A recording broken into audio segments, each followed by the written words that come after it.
Hello, everyone. It's by the numbers. I think we can call it the return, can't we? Let me just say as well, before I get flame in the chat, the reason I'm doing that silent, right, so I've made the intro, no, usually it's just like, over your voice. And I was like, I can't hear him in the VOD. So now I've done a hard out. So for everyone complaining in the chat, that's why. You ruined it for yourselves. No By the more way, anyone who complains about it being called the return of By the Numbers is up there with me, with the people I instantly write off as having no intellectual level whatsoever, who also go, ha, calling yourself talent because you were hired to an event. It's like, didn't invent any of these terms. They all have their own meaning. I hope you are aware you are deeply mentally ill, and this is just the first manifestation before anything really happens in society. Exactly, yeah. This is an early warning sign that things are going to go real dark for everyone around you. So just turn yourself in to some sort of a clinic, get the process started. If you want, I'll give you a reference. I'll say, I called my show harmlessly The Return of By the Numbers, and this individual, in a mentally ill fashion, every week berates me about why I call it that, since apparently only the first episode could be the return, Richard. You can only return once. Well, the thing is as well, like whenever he watches a movie or rewatches a movie, same argument. It can't be the return anymore because I've already seen the movie once. If I watch it again, I expect the title to change. Fuck them. Fuck them. Meanwhile, same person. Oh, let's tune in to Game of Thrones. Just was only the name of the first book, so logically, no. Game of Thrones ended, mate. What are you talking about? This is. I like the way just be triggering out the world. I like the way you shoehorned a Game of Thrones reference in there for like some search engine optimization. that like we don't even do. Like, doesn't matter. Good job, like that YouTube thing. That we all know now, the algorithm just reads a transcript of what you said, so they've just seen Game of Thrones, and we've just shot right up. Every now and then, we should have added watch Game of Thrones 3, watch Game of Thrones 3. Let me just check what else is trending on Twitter, and we'll work it all in. Good job. Good job, Ajax, beating Juventus. The fall of Astralis. Oh, the tragic fall of that great institution of Counter-Strike. Much like the Notre Dame Cathedral and its tragic burning recently, Richard. But that's the end of that segment. That's all the SEO optimization there. Well, apparently a Japanese manga artist called Monkey Punch died at 81 as well. So let's work that in. That's trending on R.I.P. Monkey Punch. Yeah, there we go. R.I.P. Monkey Punch. Right, okay. So anyway, look, I know we haven't done an event since the China event, but we were going to do it chronologically, but there's been some kind of like interesting topics around the blast that we want to talk about right at the top of the show. Yes. So it's going to be out of sequence. The show's going to be a little bit disjointed, but it is what it is. So first up, of course, because I'm out of practice, obviously shout out to the sponsor, Rivalry. .com. You can go across to rivalry.com/RLS and you can basically qualify for $350 of VIP discounts and sort of gamble and place bets on esports events in a safe, ethical environment. I think as well they're going to have some more Thunderdome events coming up. You can put !Thunderdome in the chat to learn more about that. It's like a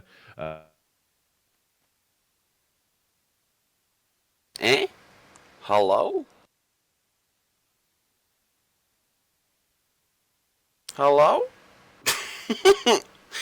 Hang on. Oh, right. We've just teleported through the future. Didn't Discord again, of course. Discord again. I was here the whole time. All right. Okay. Good. Did now it really you're out fuck of up the sync. sponsor plug? No. We got the rivalry. We got the first rivalry plug. Hang on. Let me talk again. Hello. Oh, yeah. Let me restart the call. Fuck me. I love Discord. One sec. Right. Talk now. Hello. There we go. In sync. We go again. Cheers, Discord. Classic get on Discord. Big fan. Right. Anyway, so we're gonna start by talking about the blast. And listen, far be it from me to be smug. Far be it from me to say I fucking told you guys, right? But I fucking told you guys. I think the penny has finally dropped on why we should try and avoid conflict of interest in esports. Maybe it sticks this time. Maybe the average CS fan starts to twig that conflict of interest isn't good. It's an entirely negative thing, and it can create situations where even if it is just appearances, the appearances themselves can be harmful. Yes. So let's talk about what we mean here. So we had the Blast Miami. We'll talk about the event in more detail in just a moment. But surrounding it was this discussion, this topic about Astralis, who had agreed to sort of not go to other events. And listen, by the way, very often you will see championship winning teams choose to not go to events because, you know, they're winning, they're getting money. Especially the number one team in the world, you have to grind, you have to work, you have to practice, you get burnout, and you have to sort of marshal your resources. You have to observe when it's a good time to go to an event. You're entitled to a break. Astralis go to a lot of international events while working hard. Having a holiday is perfectly acceptable, and missing some events is perfectly acceptable. However, when you then decide to miss out very clear tier 1 events with sizable prize pools, but mysteriously you are flying to your parent company's events on a different continent at a time when you're talking about, you know, people have health problems, people have exhaustion, people are tired, that's why we're taking a break, it doesn't ring true. It looks like complete bullshit. And let me just sort of frame. I think a lot of people have forgotten the history of Refresh and what they initially wanted to do. And what Refresh wanted to do was they wanted to reach out to players and say to them, hey, we'll create a new brand for your team and you guys own it, wink, wink, but you own a really derisory small percentage. We give you all the startup cash. We pay for the branding. We get around the conflict of interest thing by saying we just represent you for your media rights, wink, wink, a methodology patented by ES Force, if I remember correctly. Yep.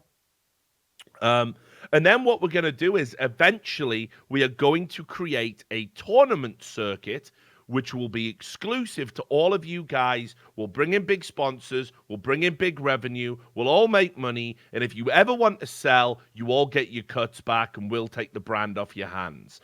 That was the plan. And there was so many. It wasn't just about Godsend. It wasn't just about Heroic.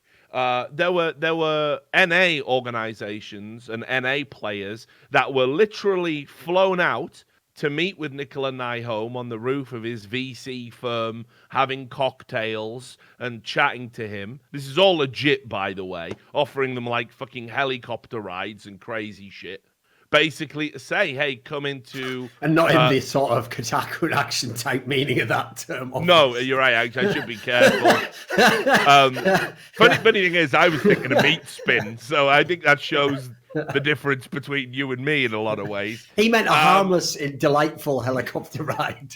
Yeah, exactly. One where you get a nice view, not a socialist government helicopter ride. I should stress that. Although with Nicola Nyholm, maybe who really knows? If the shoe fits, right? Yeah, who really knows?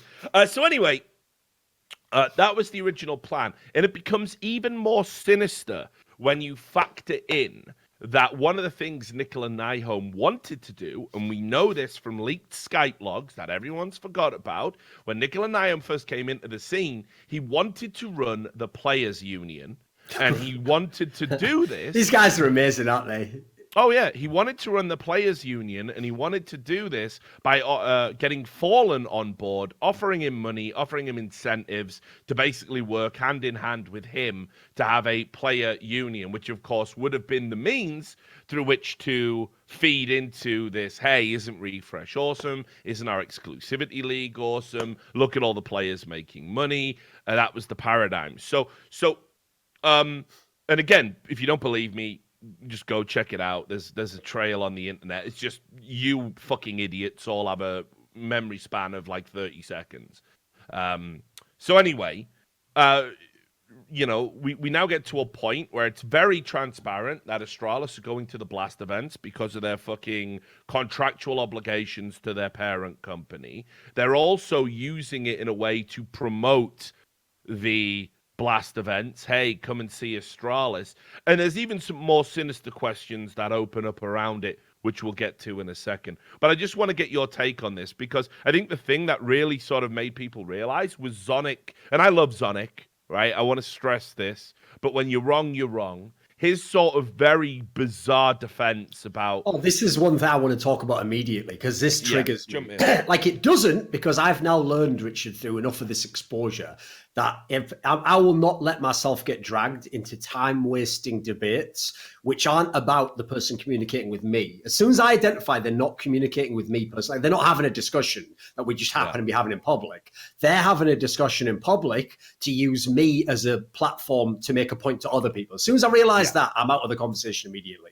So if you ever notice that as a trend in my behavior, I'm willing to argue about the most pedantic details as long as we're actually discussing it.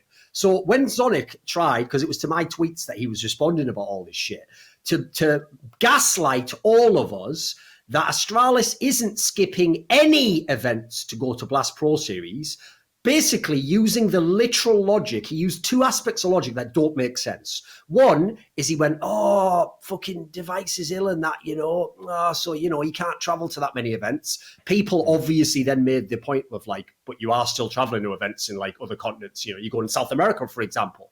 Then they went with some like sub angle of like, yeah, but traveling west is not as hard as traveling east. By the way, correct as far as I can tell from my own life experience. Problem with that is when I then tell you that I know of at least 2 North American events that are big events that Astralis will be skipping, immediately it's shown to be a lie. Second angle that he took was the angle of, well, the reason you can't say, Thorin, that we're skipping events to go to Blast Pro Series is because we're not. And that's it. That's his whole argument. Like, as far as I can tell, the logic is because these events aren't at the exact same time that you're not skipping an event when you choose not to attend an event you were invited to that would be very important for a team that wasn't choosing to purposely skip events to attend. So basically, Zonic's trying to mind fuck you into like not even a semantic argument, some sort of fucked argument that like when I skip events, I'm not skipping events, and I'd really rather you didn't insult me by saying I'm skipping events. Now, if you'll excuse me, I'm just about to skip this event. It's like fuck everything about that logic. Again, I love Zonic. He seems like a brilliant guy,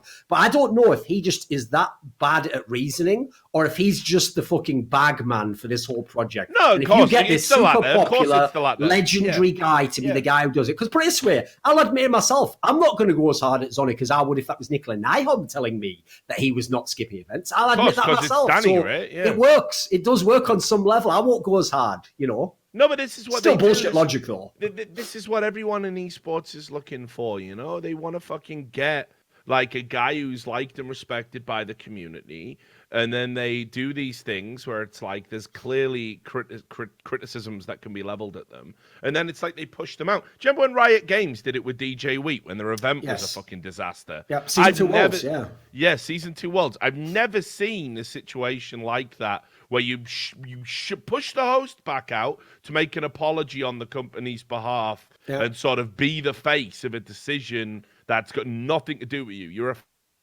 freelancer working their event, and it's become a staple. It's become a tradition because they think it'll insulate them against some criticism for all the reasons we're talking about. It's Zonic. He's got no previous. He's one of the most professional guys probably who's ever come, transitioned through his career. Can't think of a single scandal or anything that's ever involved him. Or very personable, likable guy. Done such great work with Astralis. Commands respect on top of everything else, and has success to boot. Which again, success gives you an extra 10% of leeway, doesn't it? Just look at Simple's Twitter, for example. So, obviously, that's what they're doing. But the problem is when you look at his argument and you put the data side by side, it doesn't measure up. I'm trying to think of it because I should have written this all down, but I was a bit flustered this morning. I had other work to do because I've just come out of a Dota event. But I think they went to Istanbul. They've been to over 5. Was it the ESL New York? Yes, but they've also been to 5 Blast Pro Series events in the last 7 months. Right. 5. Yeah. Well, holy shit! It's everyone so far. They've been to well, there was another one a year before that in Copenhagen, but they've been to every single one. Now, there's another part. They also claim. This is why people are full of shit, Richard. So they also claim, who said we're going to all the Blast Pro Series events? It's like, maybe you're not then. Maybe you stop at some point because now they've introduced this thing which is its own problem we can get into if you want, where the way they're trying to legitimize Blast Pro Series now is like, okay, I know you guys don't think this is the most competitive integrity tournament, so don't worry, it qualifies you to an end-of-year event, and so everyone's going to play 5 of them and qualify. That in itself doesn't make sense because it's a fucking invite-only tournament. So you haven't made a circuit, you've just made another invite-only aspect. So, like, that in itself is another way. Because here's the thing, the first event they ever skipped, if you remember, Astralis, was ESL Cologne 2017, where it was the week before the major, basically. So that had a really great reason to skip it. It's because it's a week before the major. Then you had WASG, also a week before a major. Totally makes sense again as to why you'd skip these events. But the difference is those ones, I can give them the benefit of the doubt. This pattern of behavior goes completely 180 to what they're trying to tell you with words online. It's a bit suspect. Well, I mean, not only that as well, like you go to Sao Paulo, hello, Echo. You go to Sao Paulo over Star Series. That seems to me to be one of the most egregious. The Star Series event, had all these prestigious teams there.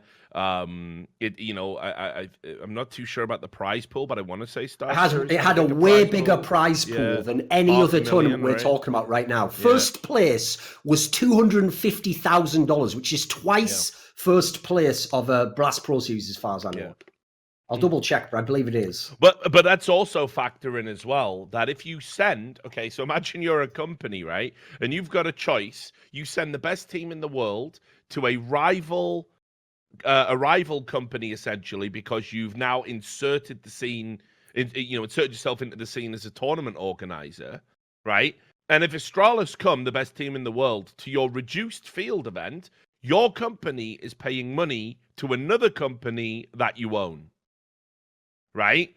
So, or you can have all the expense of sending the team out to China, and winning some prize money. So I don't know. I mean, it seems as well that the players would benefit from going to Star Series. This is one of the reasons why I always said it's very, very dangerous to allow this type of conflict of interest. I mean, we can go through all the reasons, but one reason is exactly that, which is that what if I decide, it's the same reason why players have to have some say in their own career, because otherwise it always could be, this is what basically happened with PEA. The owner can say, well, I'll pay your salary, so I choose the events you go to. And then you're like, but wait a minute, boss, wasn't one of the main perks of my salary that I get all the prize money? Yeah, but I'm going to choose to send you to this smaller event that has less prize money because I don't get any of the prize money anyway, so fuck you. That was always going to be your conflict of interest. And in this scenario, when you own the tournament and it's half the prize money, it's even worse. Like, what amazes me, but I can't sympathize with them as much. I can't, because the difference in this case is the players in the PEA situation, which was the exact same structure that Refresh tried to do but just didn't pull off. And they wanted to come in and say, right, you won't play the SL events, you won't do this. The players went and basically unionized off the back of that and stood up to it. Astralis are complicit. The players are complicit. Yeah.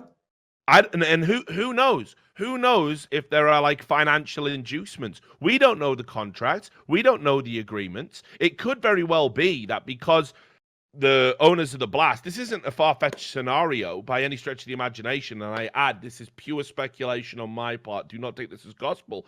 But it could be there's an agreement like, hey, guys, don't go to Star Series. You probably would have placed first place there. So we'll actually give you the difference because it's worth it to us as a business to have the exclusivity of you coming to our events. They've now skipped the last 3 Star Series. Right. All which had massive prize purses. The last one they went to was the first actual event they ever went to at the beginning of 2018, Star Series Season 4. Last one was Season 7. They skipped all the last 3. And then you get to the point, right, where you have to think. And by the way, just wait a second. That's one thing I just want to make a very quick point about. This is why Zonic is lying to you. Right, you're going to tell me 2 of those Star Series were in Kiev, Ukraine. You're going to tell me that Device's health can't handle taking a flight from Copenhagen to Kiev, but he can go to fucking Rio de Janeiro, or Sao Paulo it was for this one rather, Sao Paulo, a few weeks after the major in Katowice. That makes no fucking logistical sense at all. It's a lie. It's a blatant lie. There's no other way to describe it. Oh, yeah, and again, Imagine using a player's health issue to sort of be covering it's mad suspect, fire. Isn't it? Yeah, to be covering Why not just admit fire. it? What's mad is this is the reason why, guys. I'll tell you right now, everyone who's watching. One of the main things that sets off red flags for me here, right? Yes, I haven't found any evidence of literal conflict of interest where they've done anything like shady yet. But the thing that's setting off the flags is that Right now, there's no law against this. Nothing they're doing is illegal. So why hide what you're doing? Why purposely start a media campaign preemptively to gaslight all the fans into thinking the opposite of what you're actually doing? That suggests, by the way, you're leading into doing something dodgy in the future. Otherwise, why start to do it? It's like you're trying to cover your tracks before you did anything yet. A normal person could just say this, by the way, like Astralis did when they skipped the ESL Cologne 2 years ago. You could just say, we've chosen to skip the event. We don't want to do it. We think, remember, their old excuse was a better one, by the way, Richard, which was we choose to attend less events so we can practice for the bigger ones. So because we want to try and win the major, we're going to skip the event a week before. That's a brilliant excuse. I can't argue with that. But if you put all these bullshit, like you hide behind devices illness, then you try to claim like time zones or something, and then on top of that, besides, what do you mean skipping? Like, we're not skipping events anywhere. Well, if you're not skipping events, why are you telling me the shit about Device and his injury then? Like, it's like not even the lies don't add up. They all, some of them are mutually exclusive. I mean, and look, the reason why this matters is because everybody can see what's going on. It's not rocket science to fucking figure out that what's actually happening is that, you know, that they're trying to prop up the Blast as a property, as an experience, as an event, by basically using one of the better tools at their disposal to do that. And that is that, hey, you will always see Astralis at our events, the best team in the world, huge fan base. They'll always be there, right? So that's what's happening. But then we have to start looking at I love that angle as well, though, Richard, that they're so, like, even though they've done so many of these other aspects in a quite clever fashion, like not many people except people with a lot of experience like us will have noticed it, they still had to get greedy and send Astralis to every fucking Blast Pro series. You know, if they'd just done that one you talked about, the ESL New York, sent Astralis to that one, even said maybe, well, it is a big event, you know, and it's got the best team. So for that one, we won't send Astralis to Istanbul. No, they had to get greedy and do every single one to make it almost undeniable at this point. But the thing is, imagine a world where they had succeeded. Heroic hadn't been garbage. Godsent hadn't been garbage. I think they didn't have some ties to some other teams as well. I think there was others they were trying to do, but I don't know. Yeah. That was probably the time when ESL was like, start divesting over the next 2 years, and they just had to put the brakes on. Because they were going to try and buy some other team, I'm pretty sure there was a story. Yeah. So imagine a world where Refresh had, like, let's say 6 teams under their umbrella, all of which have been moderately successful. Let's say all in the top 15, right? And including the best team in the world and maybe another one in the top 5 and then another one in the top 10. Right. How easy is it for you to diminish the strength of a competitor's event by not having those teams attend? Meanwhile, they're at every one of your events in the calendar. You can artificially manipulate viewership this way. You can artificially manipulate attendance this way. And ultimately, you can get to a point where you have what is effectively an exclusivity league, just not in name.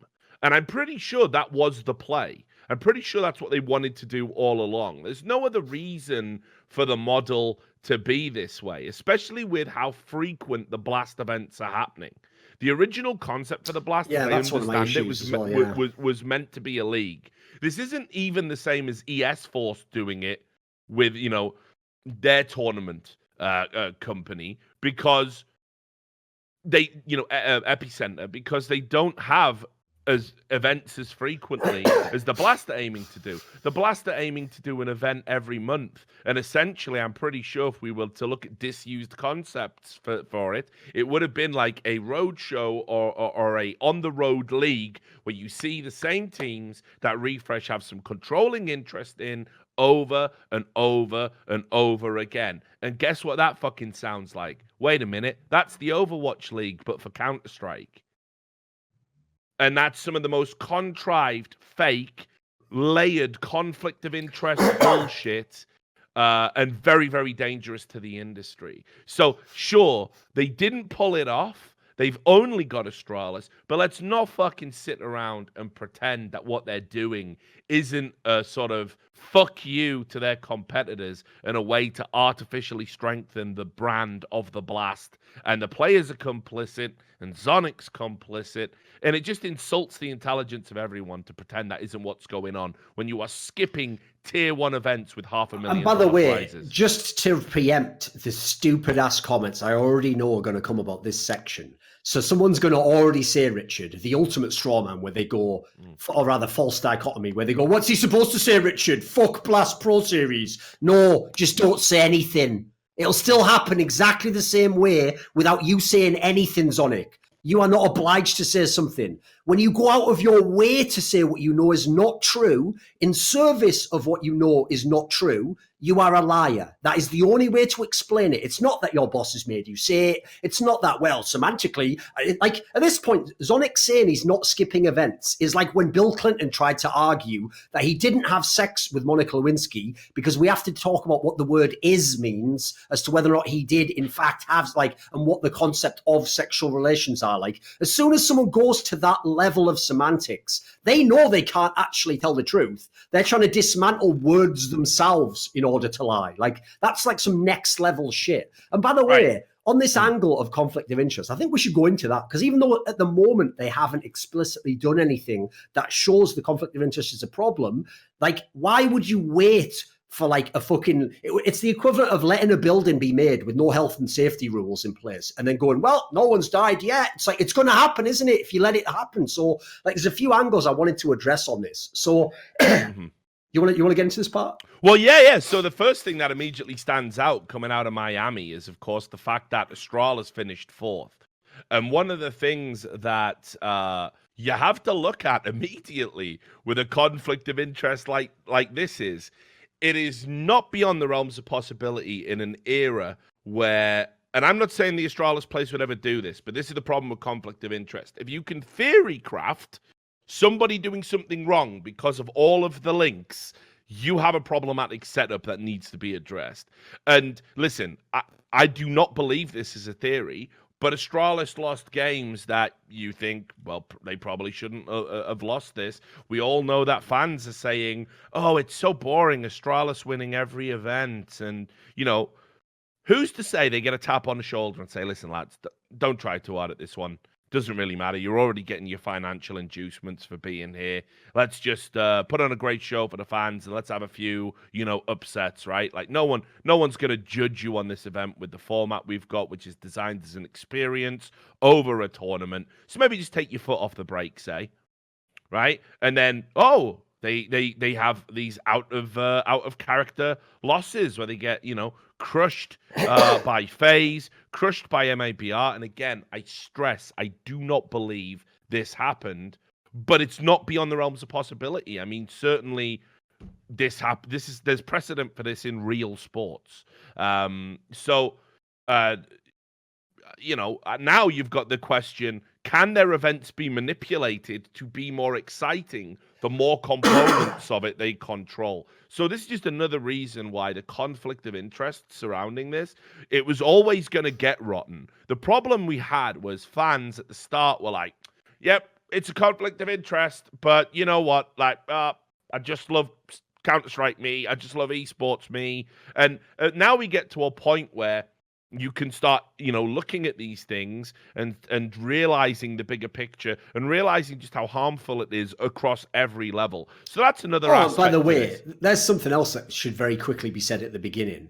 If you're someone who looks at, like, for example, the Chinese viewership for CSGO events and goes, obviously fucking view-botted, and then you look at ES Force and you go, oh, look at these Eastern Europeans doing all their shady business, owning a team, having a team, and then you look at Refresh and Astralis and go, this is fine, this is all fine, you're a piece of shit. Like, you basically are a bigot. Like, you have no basis to assume that the Nordic people are doing things by the straight and narrow and they're all reasonable people, and the others are all pieces of shit. That's fucked up as a mentality. We already had that weird thing where a fucking Danish politician who was helping them get, like, grant money had to divest himself of shares and released a very, like, weird... Yeah, like... released a very weird statement about the timing that he did it before he resigned from the board of Refresh. Let's not fucking pretend that this just isn't another fucking shady esports company with several questionable things going on surrounding it. You know what I mean? Like, have you all ever seen House of Cards? Do you not know how this shit works? Like, come on. Because anyway, there's another thing about this specific event, though. It's a good conflict of interest topic as well, Richard, which is what happened at the end of the... So, okay, here's the funny thing. 2 Blast Pro Series ago, the one in Sao Paulo, everyone remembers famously it had a very disappointing ending to the round robin because it was like a tie between Liquid and ENCE, and therefore it was a tiebreaker, right? That decided who went to the playoffs to play the final. And it ended up being Team Liquid because they'd end up not playing Nuke a bunch of times as starting T-side. So there was an even worse ending to this one, which is the ending of this event was because Team Liquid had gone 4-0, and there was 3 teams who at one point in time were all tied at like 2 wins. Team Liquid was going to play one of them. So basically, if Team Liquid had wanted to, Richard, in the end, it didn't matter. They didn't need to do this anyway. They could have just chosen, do we want to throw our game and as a result get the team that we're playing in the final, or do we want to play someone else? They literally had no incentive still to play except to choose who they actually played in the final. In fact, all you need to know about this, for everyone who's going to go, you're just salty they didn't hire you. I guess Peter from HLTV.org must be salty that they didn't hire him to, I don't know what, let me check the notes, or still be a stats guy on HLTV.org, because he also pointed out this problem, that basically Team Liquid would be incentivized if they thought playing like FaZe Clan something was better to lose to whatever that team was. I can't remember if it was MIBR or FaZe Clan, whichever one. You never want that to happen in your tournament. You never want that, especially because, think about it, this is where conflict of interest is going to come in. Imagine the team that could choose was Astralis, and they're the #1 team. And imagine, this is a real thing, some of the teams at Blast Pro Series had contracts with Blast Pro Series and Refresh to attend their event. Now imagine one of the 2 teams, I'll make one up, is MIBR. And you know what? MIBR is a team that's down on their luck at the moment, and they've got to deal with Blast Pro Series. And Blast Pro Series comes to Astralis and says, guys, you know, if you were to lose this next game, you'd play MIBR in the final. And actually, that would be really great for the event because this event's in, let's say this was the one in Sao Paulo. Wouldn't that be great for all the fans in the crowd to see you guys play them? You probably win anyway, don't you? So it's not a big deal to lose this next game, is it? That's an obvious thing that could happen in that scenario. Oh, yeah. And the point isn't that it has happened. It's like, why wait until it happens? Then all complain. I just want to drag it back a little bit as well from the minutiae of the tournament, because we'll have to bring that up when we talk about the games anyway. But there's another component to this. Now, remember how I said the Blast, Nicola Nyholm specifically, wanted to control a players' union, fund and finance a players' union, and wanted to basically have that level of access to players under the guise of it being a union by bringing in luminaries like Fallen, etc., to be the face of it. Well, of course, there's this other aspect where Zipnix, who is ostensibly a Refresh employee, because they are the parent company that owns Astralis. Well, if you Oh, by the way, it's also hilarious, the idea that someone who is a co-owner of a team by his own self-description would then want to be in the player union. Well, yeah. You can't even make this shit up, can you? No. I feel like esports, you know what? Here's my analogy. Esports is basically viewed by big business people as their own chance to pull some Back to the Future, Gray's Sports Almanac moment, where you go into a new field and do all the scams and shady shit you can't do in another field, but you have all the blueprint for, because there's no regulation. That's basically what they all see this as. They all go, like, you can imagine people being told somewhere else in the world in a fucking boardroom, you know, if you come into this field here, we can just own a bunch of the teams and the tournaments, so we can even have a betting company for you. Like, they're like, well, the government shut that down. Government doesn't even know about it, mate. Like, you can only imagine the fucking dollar signs in these people's eyes going off. Oh, yeah. And listen, I'm not saying anything specific about Zipnix. I'm just talking about how structurally this is fucked up. That you have an employee of the Blast who basically founded the Danish player union, a partnership with DEF Sport. And then because that came out and it had other, like, all the Danish players under that umbrella, it then gets slotted into the CSPPA, which of course was the one Scoots founded, and they have to sort of work together. What sort of mad intel sharing could be going on there? Like, think about like players bringing up particular issues, like perhaps in a private group or via like emails or directly at meetings. And one of the fucking sort of like prominent figures within that union, the head of the Danish CS:GO union, which obviously because of how Denmark is poised within fucking CS:GO, has a lot of influential players associated with it. None more so than the guy on Astralis. Well, hey guys, I call to order this meeting, and I'd like to just propose a topic, right? That like a lot of us are worried about Blast Pro Series and its place within the industry because we play for teams that aren't invited to Blast Pro Series events, and we're worried actually that maybe we should take some sort of action against them. Zipnix, yeah, let me just sip this tea. I'm just going to mute my mic a second while I just type to someone else. You can already see how ridiculous the scenario is, guy. Well, exactly. So imagine there was an instance where, I don't know, something bad had happened, the Blast had mistreated players, hadn't paid out prize money for a while, and the player union wanted to get together and like go public, release a statement, maybe even boycott the Blast events until they made it right. Well, one of the voices that would have to be behind that decision is Zipnix, the Astralis players. Well, first of all, the Blast is Refresh are going to get a heads up on any of that shit being discussed. There's no fucking way. I mean, like, at this point, it's like you have some. So again, imagine ESL owned a team, and one of their players was sat in the fucking team union chat. People would be having an apoplexy. People would be going nuts about that, especially after Weezer. Right, especially after all the bullshit with Weezer, ESL's attempt to create an exclusivity league. I do not know why Refresh can sort of get away with having these like unbelievable levels of conflict of interest without the community sort of caring about it. But that's hugely fucking problematic. And again, I don't know enough structurally about who funded. It's a partnership with DEF Sports, sure, but like, did Nicola Nyholm or Refresh have anything to do with the founding of this union in Denmark? Wouldn't surprise me. Yeah, wouldn't surprise me if they had a fucking minister having shares in it, helping money get put into it for the purposes of running events, from an entertainment budget perspective and a tech perspective, using government money. So who fucking knows, man? And this is what I mean. It's like again, it's just fucking sad because it means you now have to cast aspersions essentially on players that you don't want to have to cast aspersions around. I don't think Zipnix is necessarily doing any of this. I don't think he's necessarily doing anything wrong. But the fact that it has the potential to be so criminally exploited is really fucking sad, and it just creates this huge problem moving forward about tournament organizers owning teams. And I would honestly like to see, I think this is the only way the industry will ever correct itself. In the same way Valve said, you cannot attend majors if you own multiple teams, if there are any business interests. That includes players even having holdover shares while playing for another team. Then I would like to see Valve make a ruling that any other tournament organizers, especially ones we would partner with to run a major, if you own a team, that team cannot attend majors moving forward. I think that's the only way. I think you have to do something like that. Now, here's the thing. Sadly, it won't 100% solve the problem. As we all know, fucking Nicola Nyholm's old aunt will just suddenly own fucking one of the teams. We know they'll get around it, but that's the whole point. The whole point of regulation in any fucking industry is just to make it a bit harder for the cunts to do all the potentially fucked up shit.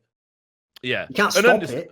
And understand as well, all of these people, they're fucking businessmen. They know about shell companies. They know about obfuscating paper trails. It's what they do for a living. So it's getting to a point where it's very problematic. It's getting to a point. By the way, I've got a couple of similar points about conflict that I thought up that were along similar lines of how you could very easily see how it wouldn't even have to be like a massive conspiracy. Here's two obvious ones. So here's one. Remember the whole scandal about the Olaf Pass boost on Overpass from DreamHack Winter 2014? Yep. Wasn't just that the boost was illegal. It was the notion that it should never have been attempted because they should have contacted Valve or the tournament organizer and said to the tournament organizer or Valve, look, we have this new boost that we've invented or discovered or found or been told about. Can we just check with you that it's allowed? If the tournament organizer then says, yes, we sign off on it, you do it in the event. Now, the implication conversation within that was, don't worry, the admins won't tell anyone else about the boost. But that's obviously the reason why someone like Fnatic didn't contact them. They didn't want the potential for it to spread. Now imagine I want to do a sick new boost on a map like Vertigo that's just been invented. No one's ever seen this boost before. And I'm going to go to Blast Pro Series and try and do it there. So I contact the admins of Blast Pro Series, who are literally employed by a company, Blast, that is owned by Refresh, that owns Astralis. Now, all it would take is one of those admins saying, by the way, Zipnix, did you know about this boost that exists on Vertigo? I've just seen it from this other team that's going to the event. They are literally, if they are contacted by the right people in Refresh, incentivized to tell Astralis about that boost. They are literally incentivized. Then you got to add in, these are the same guys who have a bazillion boosts like that. Remember, Astralis as a team is always coming up with new boosts and things you can do through smokes and all the rest of it. Like the story starts to write itself as to how the conflict of interest could obviously occur in that scenario. Yeah. It's really got to a point where I think it has to be addressed. And listen, I'll give you my prediction. There'll be no formal statement from the Blast about it. There'll be no removal of Astralis from the Blast about it. But that being said, they might have Astralis like mysteriously miss the next event, just so they can say, "Oh look, Thorin and Richard Lewis were wrong again." These serial people. I mean, again, just remember what Nicola Nyholm is about behind the scenes. Now, when I made several videos pointing out that Refresh were basically owning multiple teams, that their contracts weren't media rights contracts, that they were basically, negotiating key things as if players were like almost employees. They were paying them salaries, which isn't what media rights organizations do. Nicola Nyholm got so pissed off about me fucking doing that he tried to have me fucking removed from my position as a host of E-League. By the way, that's very telling in itself, Richard, because I always think this. If that's how he acts about someone who isn't his employee, God only knows what he'd do if you worked in his company. If he's trying to have you fired from companies he has no actual power over, what the fuck does he do with his own staff? Oh, yeah. So, I mean, and then had the audacity to deny he did it when I saw the fucking email, because it was fucking shown to me in a meeting about it, because they were conducting an investigation to find out if I had done anything unreasonable, because obviously we were partnered up with the CSGO teams in the league. And I said, no, here's the YouTube video. It's all statements of facts. These things were also publicly available in a lot of instances. This is just me presenting publicly available information, from the Danish or Swedish equivalent of Company's House. And like I say, had the audacity to pretend he never did that. So, I mean, that tells me the character of the man. The fact that he denied it on Twitter, that he is also as well continues to this day to speak in very, how should we say, hostile tones about me to other talent in the industry, to other tournament organizers, to anyone he comes into contact with. If the subject of Richard Lewis is brought up, or even if just the subject of assholes in esports is brought up, he'll be certain to insert my name in there. And why? For holding you honestly to account? For honestly pointing out the things that you actually did. Just a quick, amusing observation people like him might like to ruminate on for a moment. Remember the term, Richard, that they now use for people like me and you in terms of what our actual business operations are. They don't call us journalists anymore. They call us influencers. So basically, it's bad enough you provoke journalists. They might go and look into all your shit and expose all your skeletons. I've always thought that was a dumb strategy anyway.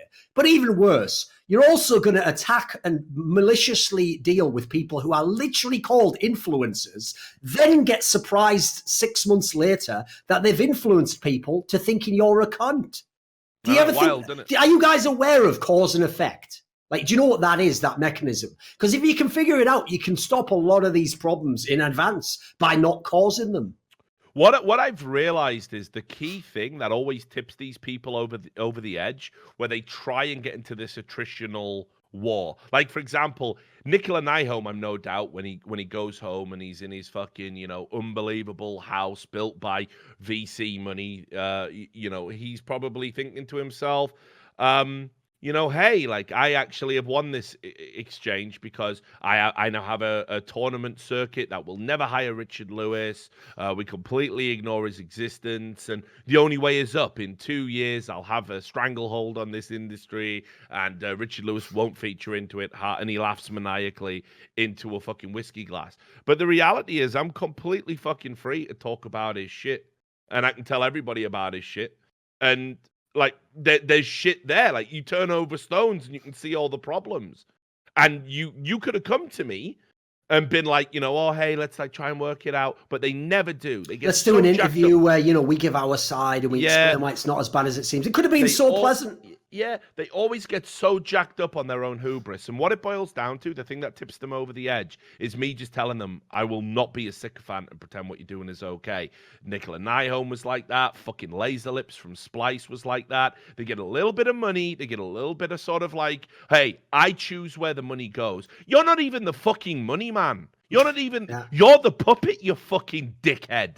Like, there's someone pulling your strings. You think you're fucking important. I get to call you a cunt. No one can stop me. Not you, not anyone. Nobody. I have that power over you, you fucking moron. Meanwhile, you have to suck a corporate dick or the money dries up. Who's that winning would be a great name for a show as well. Who's winning that, you fucking moron? Yeah.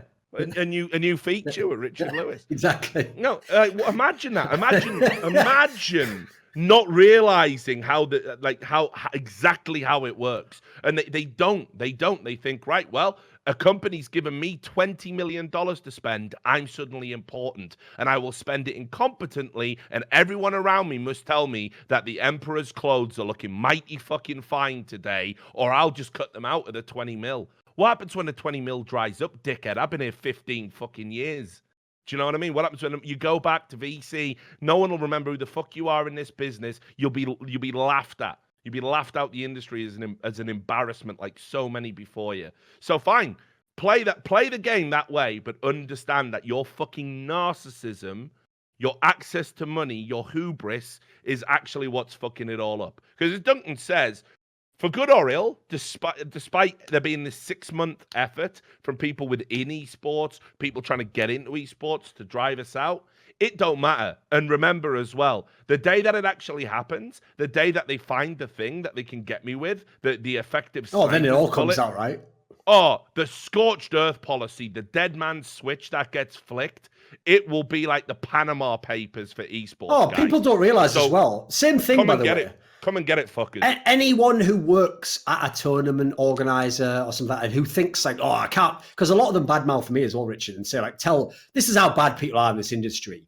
People from rival websites come to my websites, and they don't have any ownership interest. They have no power. They just talk to their friends from the websites I work for, and just out of nowhere bring up in conversation like, so when are you going to fire that foreign guy? You really shouldn't be allowed to hire him. He shouldn't be allowed to work in this business. Now, how do I know that, guys? How do I know other tournament organizers do?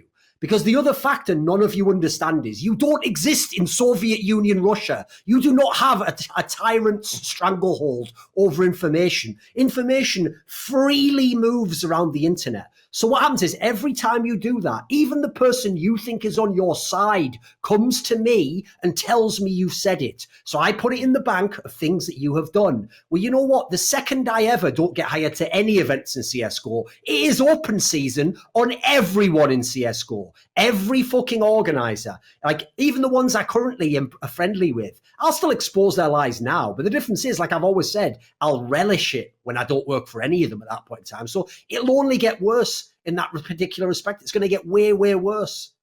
And look, what I'm starting to notice now is as well, like other talent members are starting to speak out about some of this shit. Sadikist was very vocal about this, and there's other stuff going on.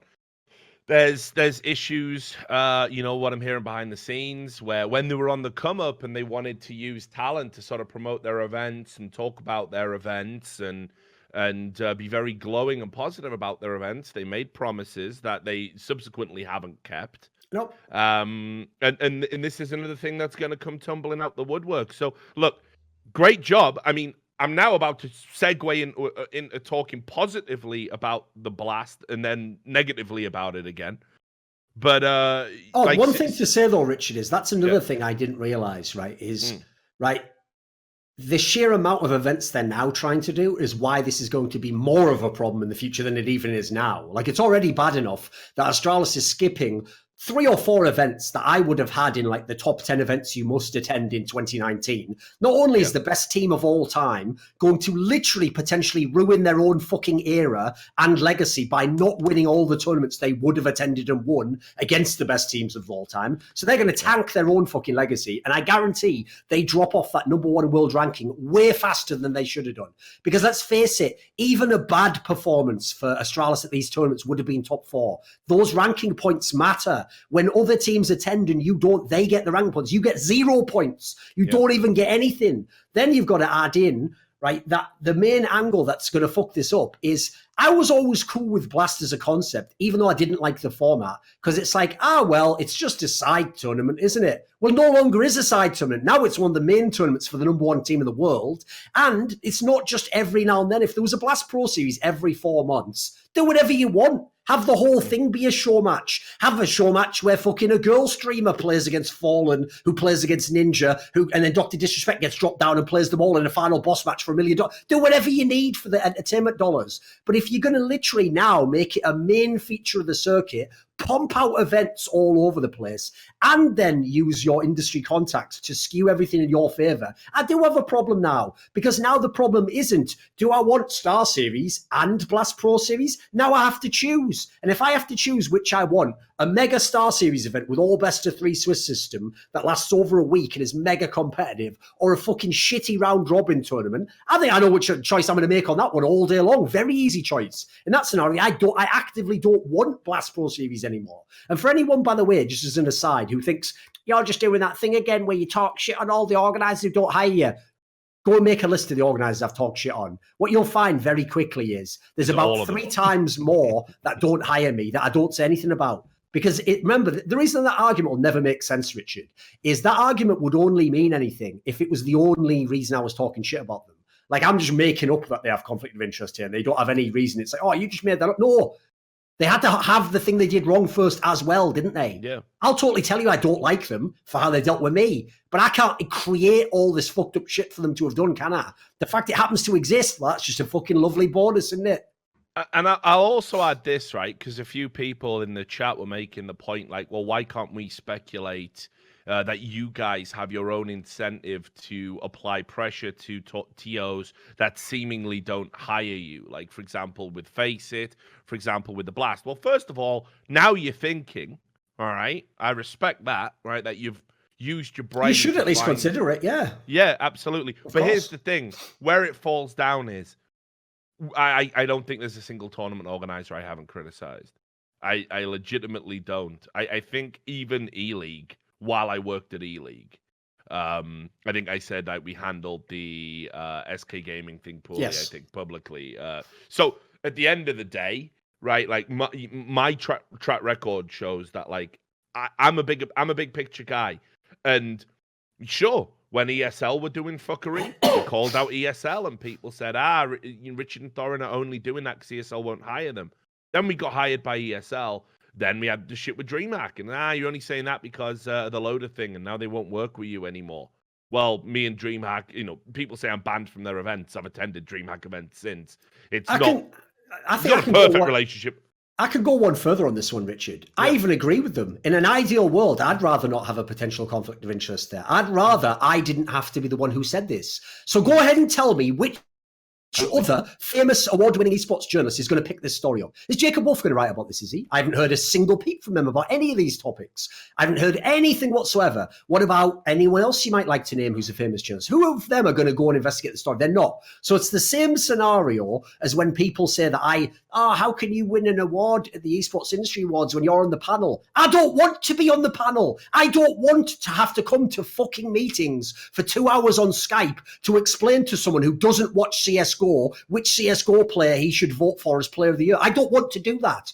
But if it's a choice of me doing it or no one competent doing it, I'll always choose to do it. I'll take the hit on my reputation in order to make sure it's done fucking properly. So as I've always said, 99% of the shit I have to talk about that I get in trouble for on Twitter is because no one else will fucking say it. Like, if all of you cunts actually dared to say the truth, that you know that certain slurs don't only have one meaning, I wouldn't need to be the one who gets potentially fired for fucking saying it. But because you all little cowards sit behind your Cheerios saying nothing, while in your own brain you know the reality, I have to be the bad guy. So take a look at the band now. What did that? Yeah, don't transition into a Scarface speech. But like and like you say, we'll talk about the event now. But I just want to add as well that your tweet, a tale in three parts, aimed at Messioso, Graham Pitt, a guy I don't even dislike, but obviously think about it. You made your own bed on that one, mate. How dare you? Been around a while. He publicly had said that it was an issue that you were on the panel, even though you couldn't vote on your own award. Which he didn't know that, fair enough, but yes. Where he said, taking nothing away from Thorin winning the award for Best Journalist.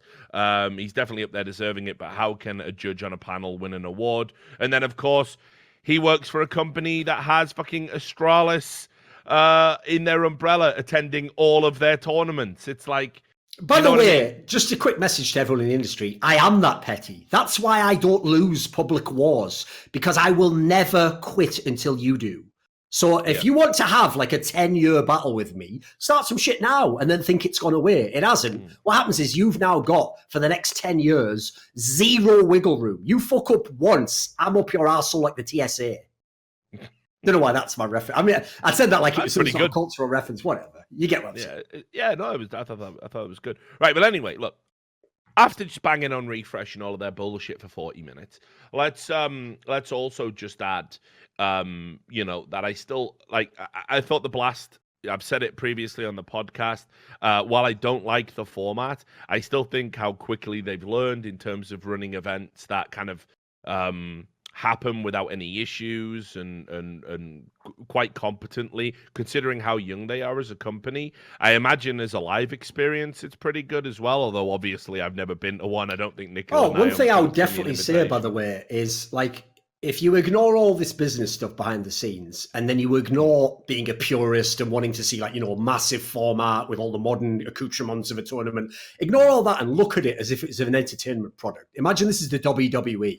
Yeah. Just like the WWE, they're fucking killing it. Like, they're filling every stadium they're going to, Richard, all around the world. Like, you know how many people have tried to do events in Spain, tried to do events in Brazil, and found you can't logistically, how do you get the right stadium? Dude, do you remember when we had DreamHack Las Vegas and it was fucking dead?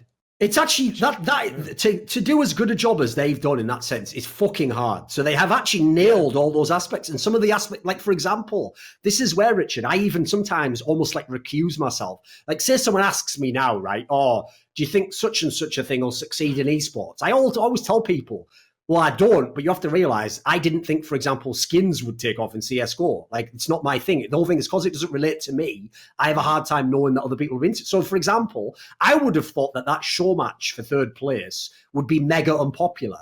Mate, it's one of the most popular things about the event. And I get it. If you're the most casual fan ever, that's crazy good side content to have, like, fucking Fallen be playing against fucking Config or something in a 1v1 and be like, oh, look, they're bantering and haha, it's hilarious and the crowd's getting into it. That's great television. It really is. Like, that's people enjoy that. It's fun.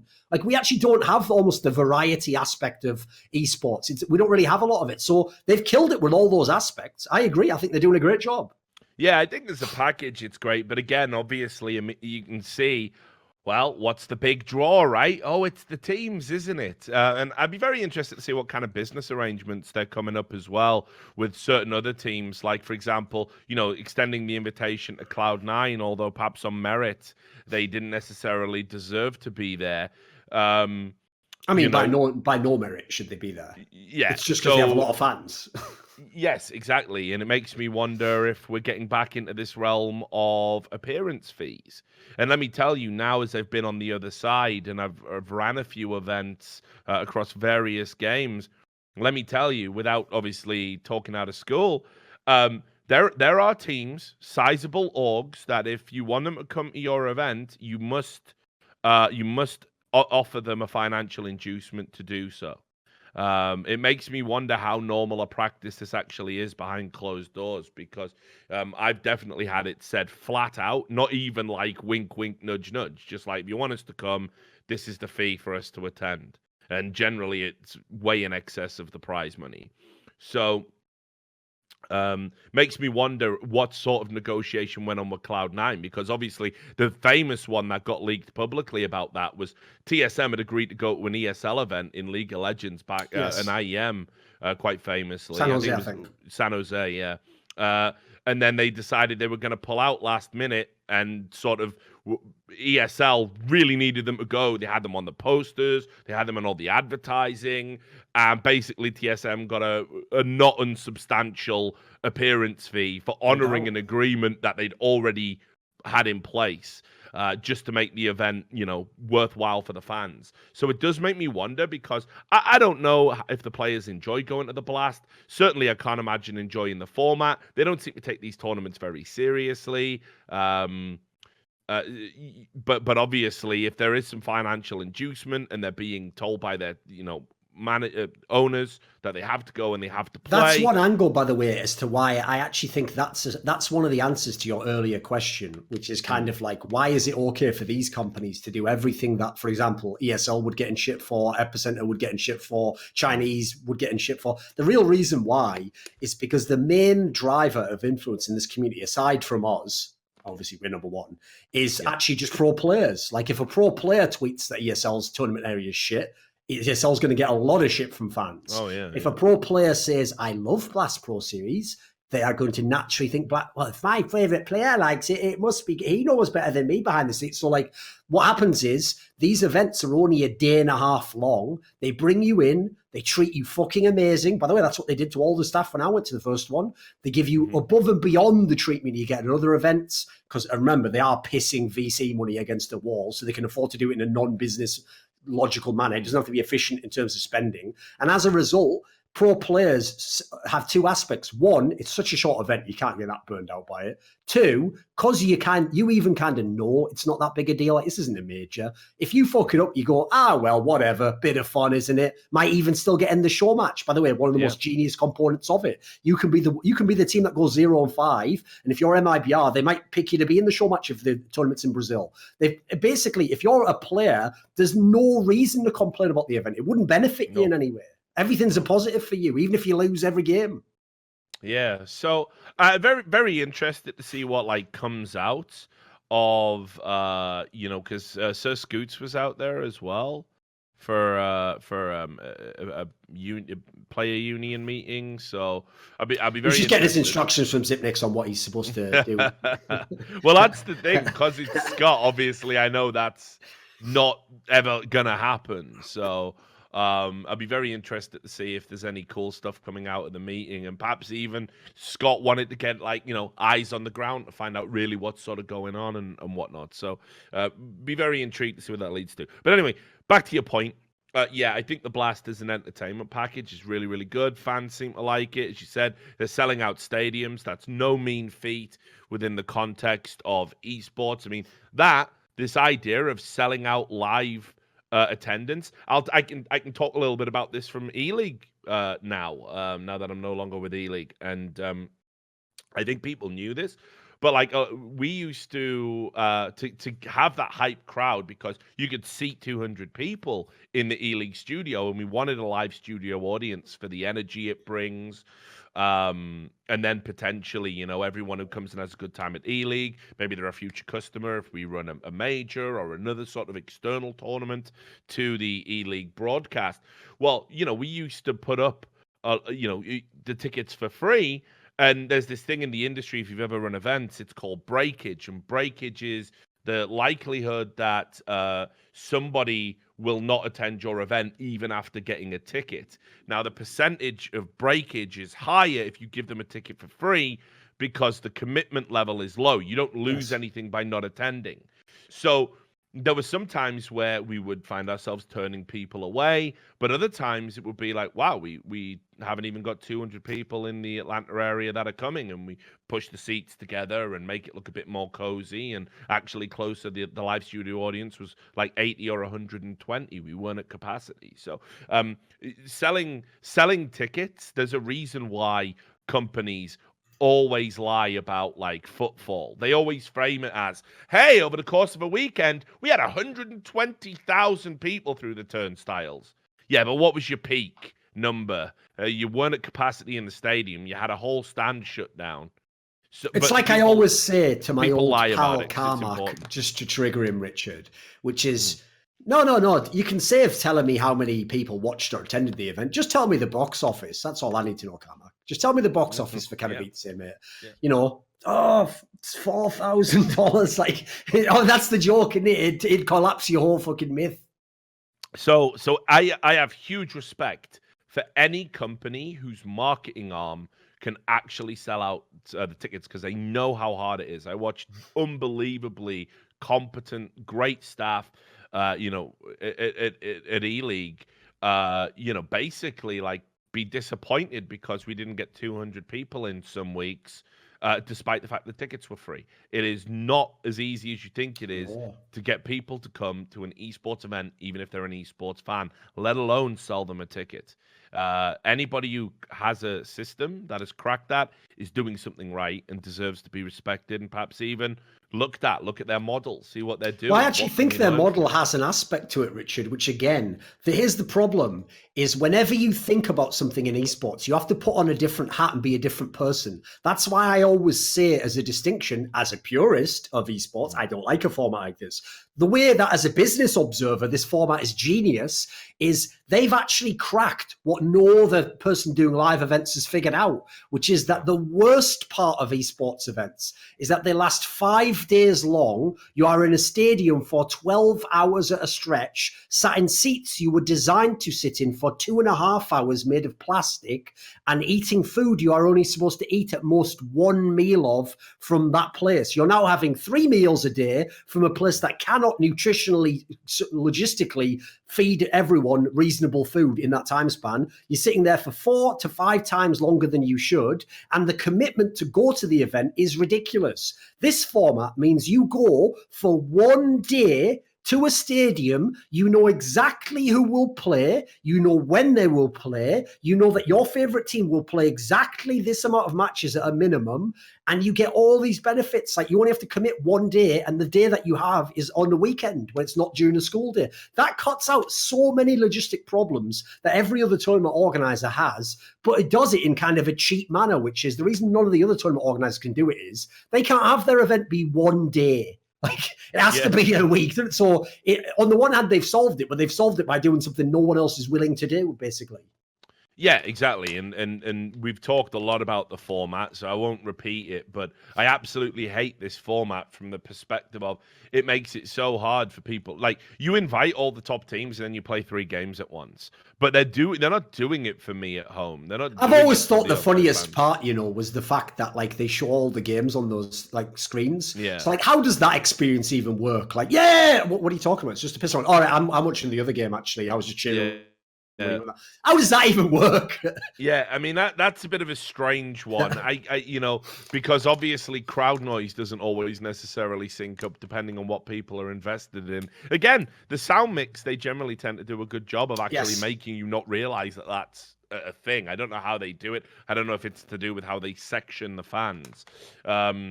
But anyway, I mean, look, I just think... I heard actually MIBR complained about that because they didn't know actually whether it was legit the fans calling which bomb site the bomb was going to. There we go. That's a good one. That's a good one. I like that. And I just picked MIBR just as a completely arbitrary example there, guys. I had to pick sure, yeah. Could have been anyone. Obviously. Yeah. But yeah, like you invite all these top teams and all the games are interesting because there's top teams playing each other and I want to watch them all. And it's what I'm used to as an esports fan. But then again, I also see the benefit of having 2 games simultaneously for a longer tournament. I don't like to do it for majors, but I can understand for an ESL Cologne or whatever. If you need to rattle through those group stages, and you want to do it at low, at a diminished cost, fuck it. If you have to pick between one or two games, I get that. You can always get the VODs afterwards, It's like saying, why do they play all the fucking Premier League games at the same time, I mean, there's a competitive integrity aspect in some cases, but they do it because it's like, how unreasonable would it be if your fucking football broadcast was every game in the league? Going from 6 a.m. to 6 a.m. All the Premier League 6 a.m. action. to 6 a.m. Every Players day. waiting to play, waiting around, And here's match of the day. Yeah, and his match of the day, which lasts forever. So yeah, it would be ridiculous. So I maybe esports does need to change a little bit in that regard. But I hate this fucking format with 3 games simultaneously because I think you miss too much. Anyway, let's move on to the storylines that sort of came out of this tournament. I think we'll start with the most obvious one. FaZe, who are absolutely fucking god-awful in Star Series and have been god-awful for a long time. This is the nightmare if you're a fucking FaZe fan, because they've gone to a relatively meaningless tournament in the grand scheme of things, because it's all best of ones, and it's got a system where you can manipulate what teams you play, and no one's really trying anyway, and Astralis couldn't be fucked, and they've only gone and won it against perennial chokers, Team Liquid, who we'll come to in a second, and now Nico thinks he's fucking cracked it, doesn't he? Nico thinks he's actually a competent in-game leader, because finally the Nico era has got up and running with this essentially, effectively meaningless tournament win for FaZe. And yeah, this is obviously gonna extend the project. Fans are gonna say, well, we won Blast Miami. Nico is right. He is improving. There's zero evidence of this. You didn't have to do any intelligent drafting because of the format. It's just all best of ones. You don't have to think about series or anything, and people couldn't be asked. You didn't even have to play your best. It's fine. And you got to play Liquid in the final. Yeah, exactly where you want them. So, I mean, there's no doubt in my mind that Nico is just fucking... He's come out of that tournament win. He's posted pictures with the trophy, pushing his own teammates out the fucking way while he does it, probably. And then he's gone back to his fucking hotel room and just huffing the smell of his own farts before he falls asleep. It's sad for FaZe fans. And again, I don't even necessarily want to talk about the game and what went right, who went missing. Because it's honestly, worse than all that, mate. Because here's the sad thing. It's like I said, I had this analysis on FaZe a while ago when everyone was like, what are they going to do about the leader? I said, the whole problem is the guy who's the leader is also one of the best star players and hard carries we've ever had in Counter-Strike. So he is going to ensure they never get to the rock bottom you'd have to get to realize, fuck, we need to rehaul this whole project. So it's the same shit with Navi. Every time Navi wins or comes top 4 in a big tournament, cause Simple carries the fuck out of them, it reinforces to Zeus, nah, it isn't Simple doing it. I'm doing a lot of this shit as well. And it always will allow him to get 6 months more out of the problem. So as a result, FaZe and Navi, they're both in the same position. They're both, basically, they both have to come last place in 3 tournaments in a row before any of this shit's going to get changed, unfortunately. Right, and I just want to add as well, morons in the chat falling for PR bullshit again. Have they been believing interviews by any chance? Yes, they've been believing player interviews. Nico did an interview after the blast, or it might have been during, where he said, I'm ready to give up on being an in-game leader as soon as we have an option that we really want to go for. And here's the thing with that, couldn't be more vague with the fucking wording of that, could he? Yeah. Here's the thing, guys, right? You honestly believe that a guy who literally usurped an in-game leader during a tournament and installed himself on the premise that, hey, we'll just do it for this event, then stayed in-game leader. Are you fucking morons? Are you all daft cunts? You must be. Let me explain to you what's happened here. They have been playing fucking terrible. They don't have any tactics on the T side. Their tactic is, please, please, please, Guardian, pop off like you used to. Oh, part of why they won this event was that Rain just went ham for no reason. Yeah, Please, Rain, get back to your 2017 form. Please, please. Or Nico, I'll just do it myself then. They've been garbage in every tournament. They came off the back of a garbage performance at Star Series, right? And he's seen the criticism. He's heard people like me and Duncan going in and talking about his fucking ego, and the narrative's starting to stick because there's data points for it. So, in classic narcissistic fashion, he does an interview where he says, hey, I don't even want to be IGL, guys. There's just no one better right now to do it, and I'll give it up as soon as that person presents themselves. Unfortunately, in Nico's mind, the only person fit to take over from him would be if Jesus came down to Earth and said, I might give this CSGO IGL shit a fucking go. Are you all right with that, Nico? And then and only then will he relinquish it. This is a way to buy himself more time. A month ago, the cunt was saying, obviously, I'll improve as an in-game leader. No, again, not fucking obviously. So, you players, it's like a fucking push me, pull you. You cunts are so easy to manipulate. You believe all the garbage that players tell you every time. But Richard, Palpatine already took that martial law power because he had to fight against whatever it was, the fucking Clone Army or something he'll surely give it up as soon as the war is over. He won't install himself as an emperor permanently. And another classic outdated reference, of course. Nearly finished another Star Wars trilogy. You're still doing they're in the 90s. At least it's in the 90s. So technically the noughties, I think, for the movie you're talking about, with the quote, this is how democracy you're right. ends. Yeah, 2003. To thunderous applause. There you go. So good on you. Shout out to my man Jar Jar. Palpatine's back in the new ones. You'd have been loving it in the fucking CSGO community, Jar Jar. Yeah. We must give a major to refresh. They're running such good events. They surely would never do anything. Yes. We have now banned all ES Force teams from the major. Yeah. I mean, so anyway, look, anybody who's been. Although, by the way, I just want to make it very, very clear: I'm in no way drawing a parallel between Nicola Nihom and Emperor Palpatine, because Emperor Palpatine had tangible, real power. Right, you like that one now? Yeah, it's pretty good. But yeah, so look, anybody who buys this fucking line that Nico's ready to give it up when they find an option they really want to go for, who's even making that decision, do you think? Do you think really they're sat around by committee? I think that's like when OJ said that he was going to keep looking for the murderer of his wife and that guy, but obviously never put in any effort or ever bothered doing it, did he? That's the equivalent. and I can't wait for Nico's book. If I did install myself as IGL for life, if I was a mad cunt, I can't wait for that. So anyway, look, anybody who believes that is a fucking cretin.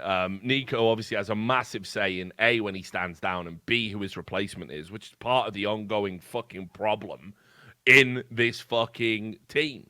So look. They did play very well. I gotta say, Liquid, looked so good. For the rest of this tournament, in so much again as we can talk about best of ones. Mate, Liquid is a fucking girl's best friend, because no matter what, these cunts are finishing second. Yeah, it's true, man. It's wild. Got a lot of good material this episode. No, I know. I see your dealer obviously fucking came round and got those neurons fucking firing. Exactly. But nice yeah, vestige. Oh yeah, I believe it, mate. But they stomped FaZe on Nuke right at the fucking start of the tournament. They had a narrow win over Cloud9, fair dues, but they beat fucking Navi, they beat fucking Astralis, they beat MIBR. They're looking like, all right, this is it. American team, sure, they choked a little bit at the major in the Ents game, but they're gonna pick up a free tournament win here. You don't even have to play Astralis in the fucking final. I know. And then you're gonna fucking lose 2-0 to fucking FaZe. And the madness is the maps that they got. I thought the veto in the final. It's great, didn't it? I thought it was just Team Liquid. Yeah, exactly, mate. Especially with Dust 2 being in there, I'm like, come on, right now, that is your fucking jam. You're one of the only top teams that are taking Dust 2 seriously and look competent on it, and you can't even eke it out. And there was a number of reasons. The obvious one is, I think Twists might have tweeted about it, but he had a horror show in the final. I mean, he was so off the pace. And you know, I'm not saying it's a feature of his play, right? But there's been a couple of occasions now where in big games, twists have started to go missing. You know, he's been tweeting about lacking confidence, having health issues. This is like device territory almost, isn't it, right? You think about where device was, You remember where when people Astralis tried to flame me were the with that? chokers. Where Yeah, when I yeah, made sure. that when I made that tweet that was about the fact that, you know, if you have some sort of health problem or, you know, someone dies in your family and you tell us, don't worry, we're not going to literally hold it against you. Like if you do badly in the tournament, we will all understand. But then I said in the tweet, but if you power through it and you succeed, you become even more legendary. Now morons were like, what the fuck does that even mean? It's just an obvious comment. It's not. Like the problem is when someone like Device or Get Right is in the best team in the world and they have these problems, it actually sets an unrealistic expectation. As soon as I heard Twist had those problems, my brain thought, right, if he does badly in the next year, I'll just let it go. That's fair enough. Benefit of the doubt. You're having to play through fucking terrible health situations. Like, don't assume that the standard is what Device and them have done. That's some fucking, like, I'd make a documentary about those guys. That's some, like, hero level shit. Oh, yeah, exactly. And people, you know, like I say, fucking Get Right's health problems were really, really bad. I mean, so look, I'm definitely not diminishing that. But here's the thing. When it's not just a health issue, right, which Twist has definitely had. He's had injuries. He's had some ongoing health problems. When it becomes a confidence issue, this is where you need to fucking down tools, and you gotta talk to somebody about this, because you are letting the very real fact that you do have a health problem, you are letting that sort of obfuscate the confidence issues you have. And, you know, this is where maybe a sports psychologist, which of course isn't an exact fucking science, you know, fucking Weldon Green proves that every time he opens his fucking mouth. You know, it's not a panacea for all the problems. It might not even work for you, the prescribed methods, and certainly you have to be invested in it. But at this point, Twist definitely owes it to himself to, before the next big event, to talk to somebody and try and work through some of the problems he's had. Because, you know, it's sad to see a player that good, one of the best players in NA, hands down, underperform and basically be a huge reason why once again your team is embarrassingly coming second in tournaments that should just be a fucking alley-oop for them. It's just like, look, Astralis don't give a fuck this tournament. They're playing terrible. They've just been stomped by fucking MIBR, for fuck's sake. This one's yours, Liquid. This is yours. This should be yours. I'll be back in 1 second. I've just got to quickly do something. A fucking alarm's going off with that. Oh, no worries. That's that. Yeah, an alarm, eh? Yeah. Sorry, we can timestamp all this out. Staying in. I only timestamped the unreasonable parts, mate. This is good filler. Make the episode look longer. Fucking Brilliant, 2.5 hour episode. 30 minutes of Duncan, not yet. Yeah, 30 minutes of Duncan turning off an alarm. Me interviewing the chair. Turns out the house is on fire the whole time. Gotta go. Yeah. Why is this bloody alarm been going for hours? Oh, everything's on fire. We have had some fucking rough fucking problems the last few episodes, like internet outage in my area. Yeah. Alarms. You know. Discord is So having have you a been anyway? meltdown. Yeah, alright, bud. I haven't. I know, this is the only time we get to talk now. I know. Were you at an event this weekend? I did one basically as soon as I got home, like a day or two after FIFA event. They went alright. Did you watch the Dota event? Yeah. Right, I caught days of it. Yeah, it was pretty good. Nice hanging out with Samael and Arteezy. Cool guys. Yeah, I saw him on the desk. By the way, as a quick aside, just because, listen, you know, we're fairly open about these things. You're not actually going to be the host when they have those fighting games, have they? I have decided to, for obvious reasons, recuse myself. Right, good. Because when I saw that, I was like, my Richard, right to do it. You know the idiom recipe for disaster? Like, we've been down this road before, haven't we? Yeah, I'm so past it. The funny thing is, as well, like, you know, retweeting out our announcement and loads of like FGC guys in there. No, they were all like, "Yo, brilliant WSOE coming fighting games! Wow, this is goals. I'd love to go there." And I'm just like, yeah, well, as soon as you put two and two together and realize my position within the company, this positive press is going to change, isn't it? And again, it's another game that I've obviously played a lot, never done any events in or whatever, right? In the form of Soul Calibur, you know, fucking great game, right? Like, who didn't play that, right? But yeah, obviously I'm just waiting. Like even not doing the event, I'm waiting. Are you ready, by the way, for one of the all-time great humble brags? So one of the things that actually annoys me, Richard, really grinds my gears, as it were, is when people talk shit about me, but they're not actually big enough or relevant enough for me to address it, because in doing so, I would just help their profile.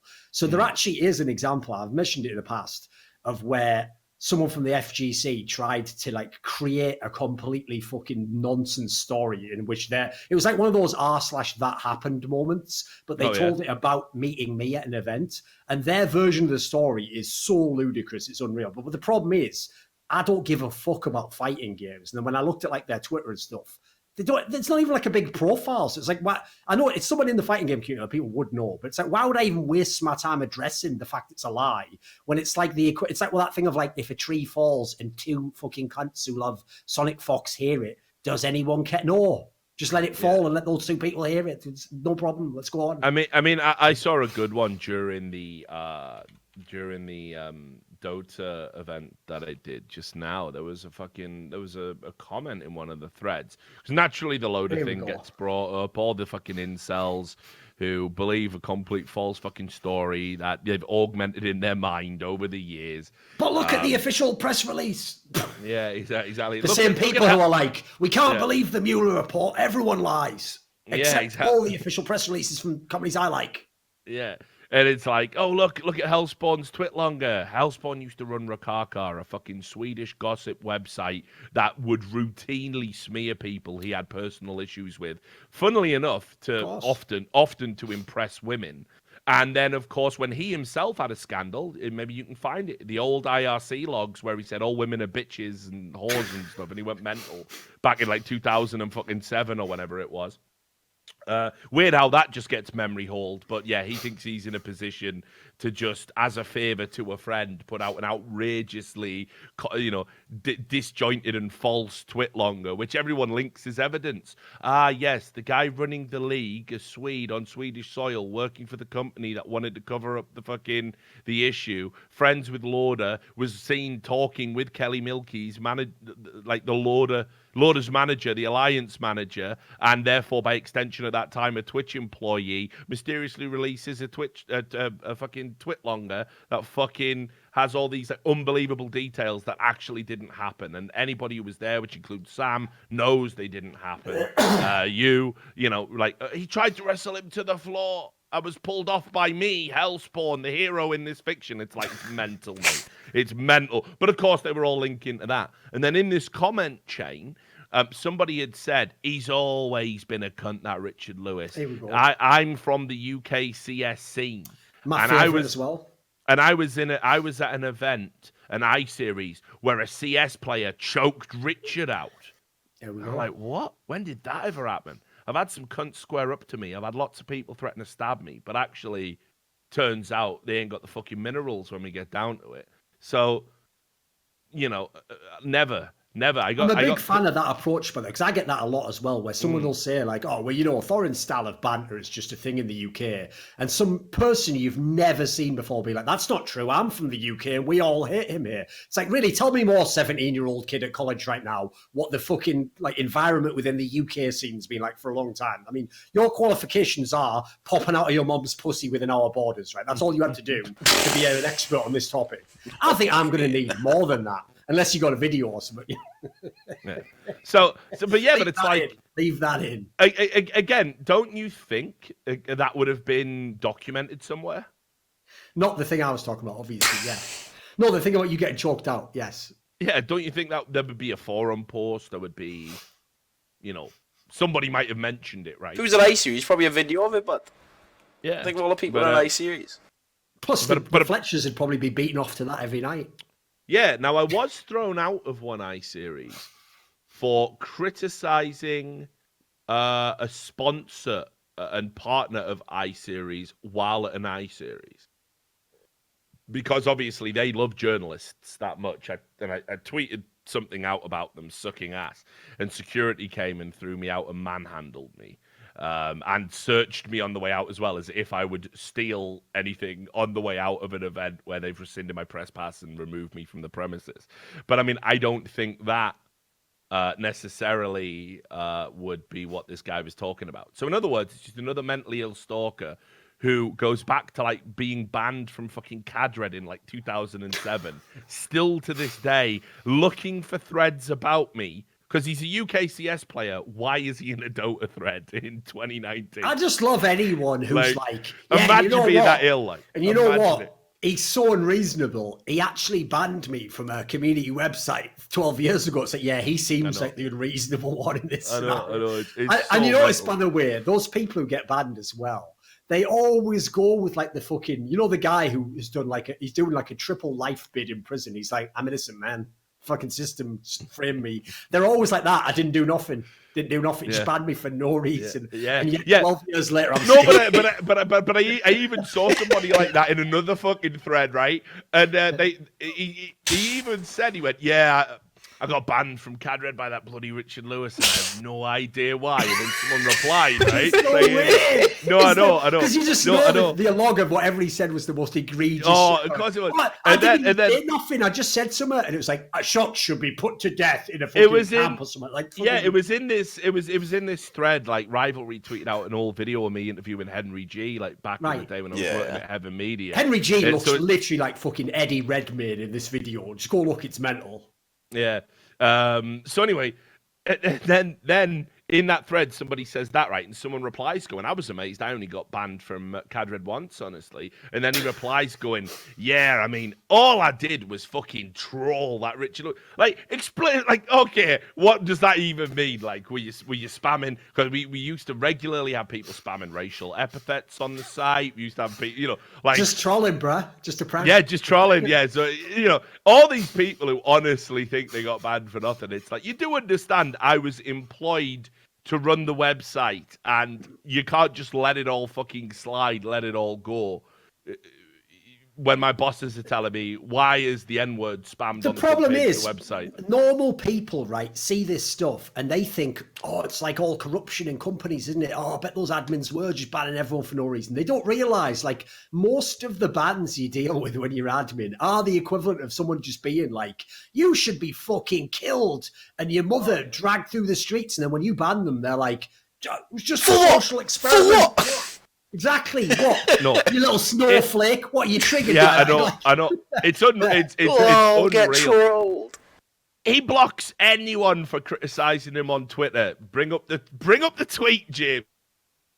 Kill yourself, fat bald old man. You incel cunt. Like, yeah, this is criticism, isn't it? This is reasonable criticism. And the thing is as well, I'm not blocking you because you say the insult. I'm blocking you because your life has nothing going on, which is why you're tweeting shit like that on the internet in the first place. And you will spam my feed all fucking day. Well, why don't you mute them then? Why don't you mute them? Because then they keep spamming and other people can see it when they reply, right? It's only me who can't. You have to block them to get the fucking mentalists out. And then what they do is they tweet to their 0 followers about what an injustice it is, and then they go on to something else and they start obsessing about something else. A block is actually usually the first step towards a cure for the seriously mentally deranged, and I've always framed it as I cannot interact with you anymore because it makes us think that it makes you believe that we're equal in some way, and we're not. And we're not. Like a mad commercial, like.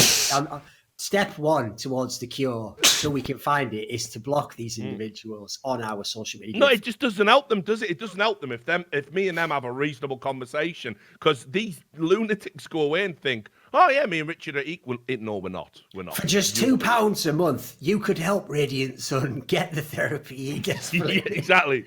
Still lying to this day about being a pain. Right, Sam will tell you, right? We went through the entire patron list, right? He ain't on it. No, he ain't on it. Not. Never been on it, right? Even the $1 donations. And he always spams that fucking thing at me where I said, listen, I'd rather kill the show than have you donate to it, which, by the way, I am spiteful and petty enough to do. But whenever anyone in a thread always says, well, can you just show even the fucking email where you sign up on Patreon, send you an email saying you are now donating to.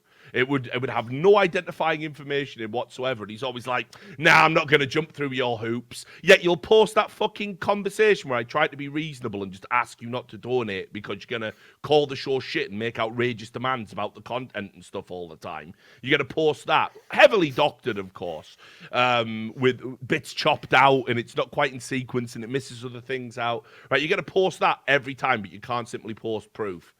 I mean, these people are so fucking far gone. And it's like I say, this is why you have to stop interacting with them directly, because then they think, you know, it's like that scene in fucking King of Comedy where Rupert Pupkin, played by Robert De Niro, he just turns up at Jerry Lewis's house with his date saying, me and Jerry are all friends. And Jerry's never met this cunt. Now, if Jerry Lewis was to stand there and go, oh, yeah, come and join me for dinner, you're not helping these people get better. You're enabling them. And I won't do that because it's not nice. I want these people to be well. I want them to get better. You shouldn't be obsessing over me. I want you to be healthy. I want you to be healthy. But that means, like, we have to put a barrier between us. Like Samuel L. Jackson. You have to put a barrier between us and the snakes. You're not going to do the Anders approach of being like, I'm sorry you feel that way, that I should be killed and dragged through the streets for my sellout casting. Yeah, imagine it. Could you possibly link me anywhere in the VOD so I could improve from this experience and make it more like, come on, Anders, what are you doing? Yeah, exactly. Just imagine like sitting down going, yeah, but, all right, I see the point you're making. I do have male pattern baldness and I am overweight. And, you know, like what am I going to do? Like, what do you want? Like, the dribble that comes out their mouths, you're telling me they're worth fucking talking to. You wouldn't if somebody came to you and said, right, the fillings in my teeth are telling me that the fucking CIA is about to assassinate a world leader, right? You wouldn't sit down and go, that's very interesting. Which world leader? We must stop this, you know? You would say like, right, okay. Yeah, come with me. You would back out the room. You would tell a doctor, tell their family, and then it's not your problem anymore, right? I mean, come on. That's like the reasonable fucking approach. And unfortunately, that's like 100% of my Twitter interactions these days. It's like, it's crazy. I read shit about myself. Like, you get to a point where you're like, I can't even think of the incident they're subverting anymore. Like, it's just so removed from reality. I don't even know what the lie refers to. It's bonkers. So it's like, listen, I've said it for years. Social media is making everyone ill, but like fucking a combination of fucking just, I don't know, being permanently on the internet, permanently jacked in, and being deluded into thinking your opinion on every subject matters when no one honestly cares about your opinion it's just created a generation of people who need some lithium. They just need to be pumped full of lithium until they're better again. Like, it's the only way. It's the only way. Like an Energizer battery. Yeah. So anyway, do you want to add anything about liquid choking, or should we go on to the next team? Only on the very basic level that, like, this was another one of those egregious examples, like the famous mouse sports loss at ESL New York, where it's like, you can't just use the angle of, we're only losing because it's Astralis. It's like, yes, a bunch of times you did lose to Astralis, but like, you've now blown 2 chances to get an extra trophy that had everything in your favor, literally everything. So at that point in time, you have to start to acknowledge it's a problem with you. It's not just that Astralis is better than you. You've got a problem as well. Like I said, these guys could lose to fucking anyone as long as it's a final. It's like, what's mad is they don't seem to even realize it. It's all in their head. Like, if the same match happens on the same stage, but it's in the group stage, they win, they dominate. But if you just tell them 1 second before, like some sort of mad fucking like hypnotist's cue, it's a final, of course, twists. Oh, Jesus, help, I can't breathe. It's like, it goes to shit, doesn't it? So, and then finally, the other angle on that is, I hope you all recognise that fucking Zeus wasn't some shit coach that you cretins said at the beginning of the year because they won the iBuyPower Masters Summit. See, Adren knows exactly what he's doing. Like, listen, mate, Adren has his own fucking problems performing in massive games. So I don't know why you ever thought he was going to be the panacea that cured that entirely. Yeah, they managed to sort of hold it off for a little while, but that problem still exists for this team. And so, like, the sad thing is, the sky is the limit for this team still, just as it was last year. They could be the best team. They've got, in fact, actually with the map pool they've got now, I think they've got a shot at it. It's just until they get over this issue, they'll beat themselves every time before they get a fucking chance to beat anyone else. And then the other big storyline that came out of this is like, fuck me. Oh, MIBR fans, why are you like I love them. this? I love them. All right, listen, mate. It's one single map against the team that's clearly jaded and is just fulfilling out a contractual obligation. In many ways, it was an exhibition match. Now, I'll add this. Fallen has done great work on Overpass and working out a tactical system on Overpass. And you remember the game from the Major when it counted how close that map was when Astralis beat them. Again, mostly predicated on an outrageous device performance in some very key rounds. And it was super close. It was back and forth. MIBR could have conceivably won that. But they've hit this 16-2 and all the fans came out going, this is it, finally. It's all clicking. Like, even though we just came off an event in China where they played 4 best of 3s, I'd go ahead and say that's a bit more indicative of your level than the other one. Like, the idea that anything has been... This is what I mean. It's like the worst thing that could have happened was, like, FaZe winning the tournament because now the players think they don't have issues. And now MIBR, well done. You had a draw against FaZe. You had a fucking win over Cloud9 and were only there because they were an NA team with a big fan base. And quickly sort of dismantling the fact they're an NA team. And yes, you 16-2 Astralis in a best of 1 on a map that you're already competent at a tournament Astralis clearly didn't want to be at. Brilliant, well done. Oh, and by the way, FaZe dominated them too. So what does that tell you? It's completely meaningless. You weren't even the only team to do it at that event. So I do not know where this hype came around. I was reading Reddit posts and tweets. There was a thread predicated off that. You remember when you said Fallen, where he was like, I don't know where we're gonna find the guy, the person who's gonna beat Astralis or something like that, and you said you'll find him in the mirror if you look close enough or something. It's always nice when you quote Michael Jackson lyrics. I'm always a big fan of that. But they made a thread off that. Of your tweet saying this aged well off the back of MIBR battering Astralis in a meaningless best of 1. And it's like, guys, didn't even make the final, didn't win the tournament. Yeah, I know. What are you like? I can't. Do you not know your fucking record at this tournament? Let me just put this in contrast, right? So the last tournament they played before that was Star Series. Here's a couple of details you might be interested in. So another Brazilian team attended Star Series. Actually, a team that no one knows. It wasn't Luminosity. It wasn't INTZ. It was Pain Gaming. Now, if you know League of Legends, that's a famous name. It's like a brand within Brazil. But this isn't a team I know, for example. Now, Pain Gaming, as you'd expect, went out of Star Series 0-3. They lost all 3 best of 3s. They went out of the tournament. They only won 1 map. Are you ready for the stat that kills MIBR hype dead? Despite losing 3 best of 3s and winning 1 map, Pain Gaming won over in the tournament only 1 round less than MIBR, who played an entire extra best of 3 and who overall won 3 maps. And they only won 1 map round more than Pain Gaming. Game over. That's it. That's the end. And you're getting battered by fucking North. They're styling all over you. So the idea there's no hype left for MIBR. What's the hype? Well, I mean, look, it's like I've said before, and I don't want to retread old ground because we still got to cover Star Series, and I want to save some time for that.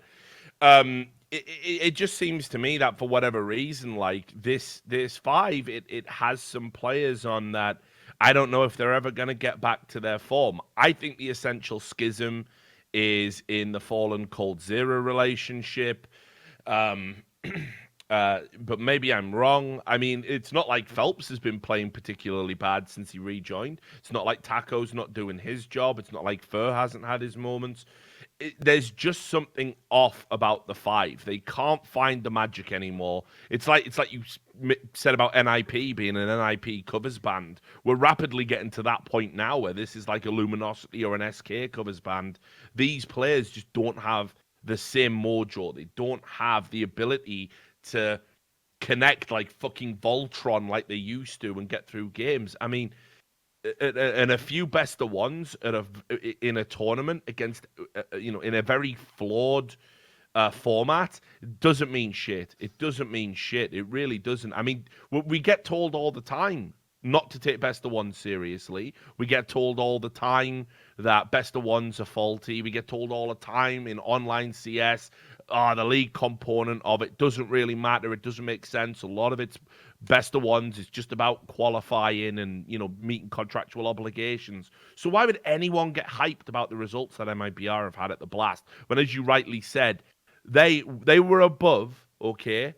They were above Pain and Panda Gaming in Star Series. They were above Pain and Panda Gaming. They were there with Vici and fucking Ty Lue.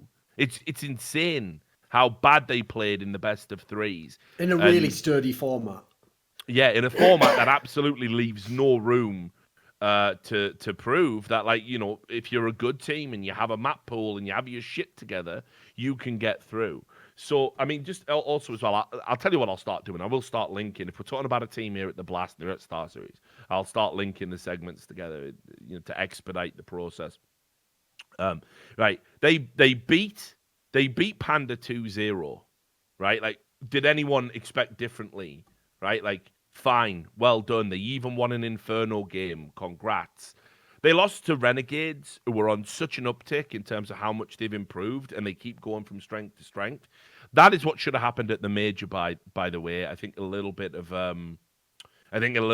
nerves, or, you know, lack of experience, or whatever you want to call it, or the fact that mentally they'd already cleared the hurdle, got to Renegades in that instance. But I mean, on the maps that, like, Renegades won, it was fucking clean, and this included Train. This included Mirage, you know, formerly in the past, like, go-to maps for MIBR. And then NRG were bedding in a new player and have their own fucking mental problems, like some sort of mini Liquid.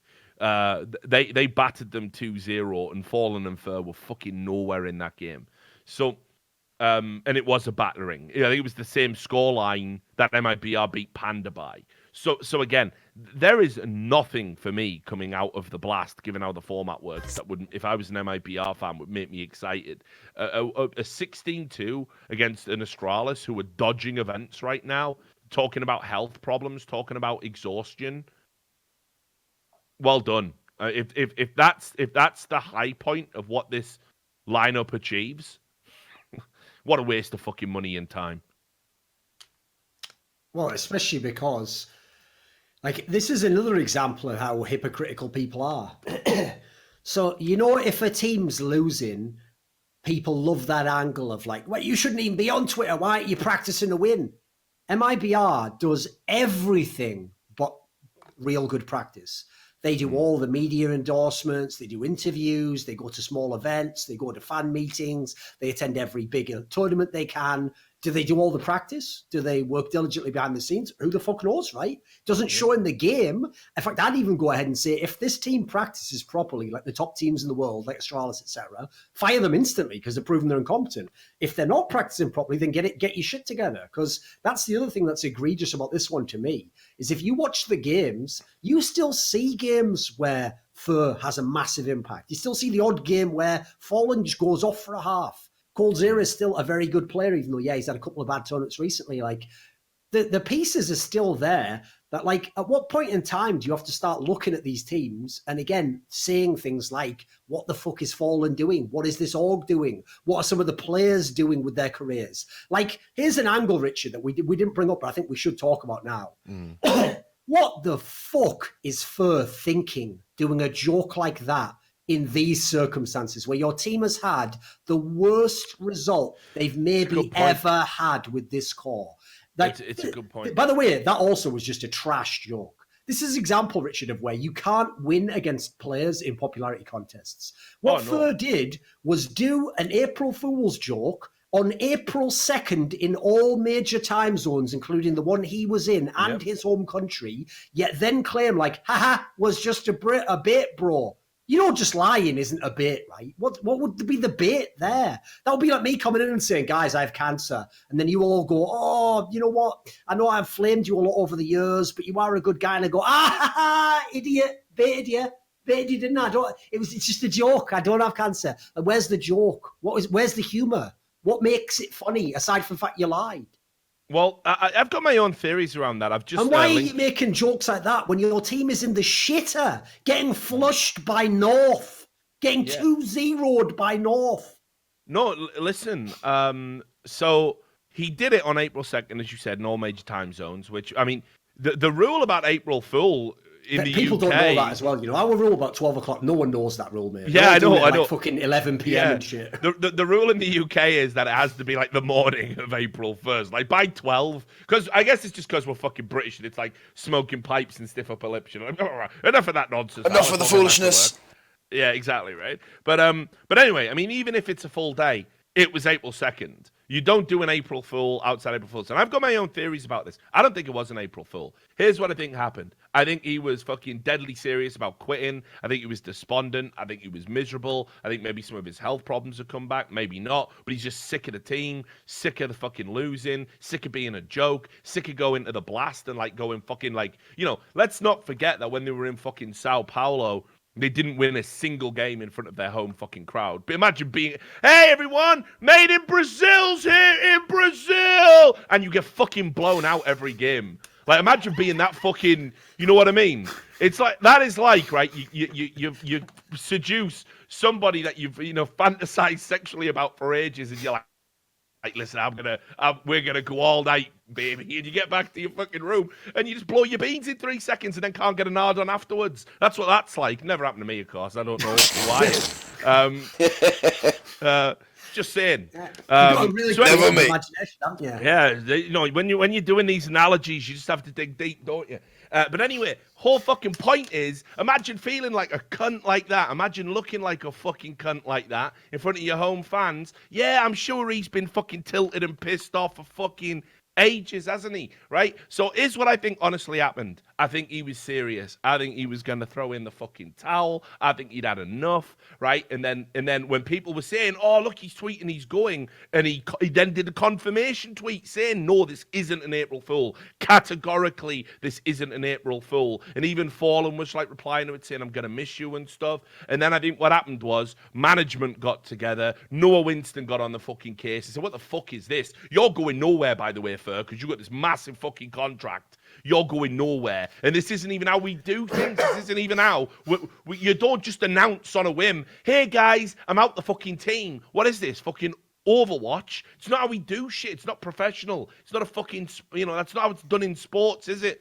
Like, imagine LeBron having a fucking bad game and he just tweeted out like, I'm actually made my millions, so fuck this. Fuck Magic Johnson. Fuck everyone. I'm out. You know what I mean? Like, you just don't do it like that. And that's the aspiration that fucking, you know, Noah Winston and all the guys at MIBR and Lurpus and all these guys have. So I think they pulled him aside and said, not like this. Pretend it's an April Fool's joke and we'll just style it out and take the PR hit. And as you rightly said, all the player popularity does the rest. Everyone goes, haha, funny April Fool's joke. Imagine getting baited in 2019. All the stupid comments. Why the fuck would I assume an April Fool? Let's say it was July the 7th. Like, it's a different day, you mad cunts.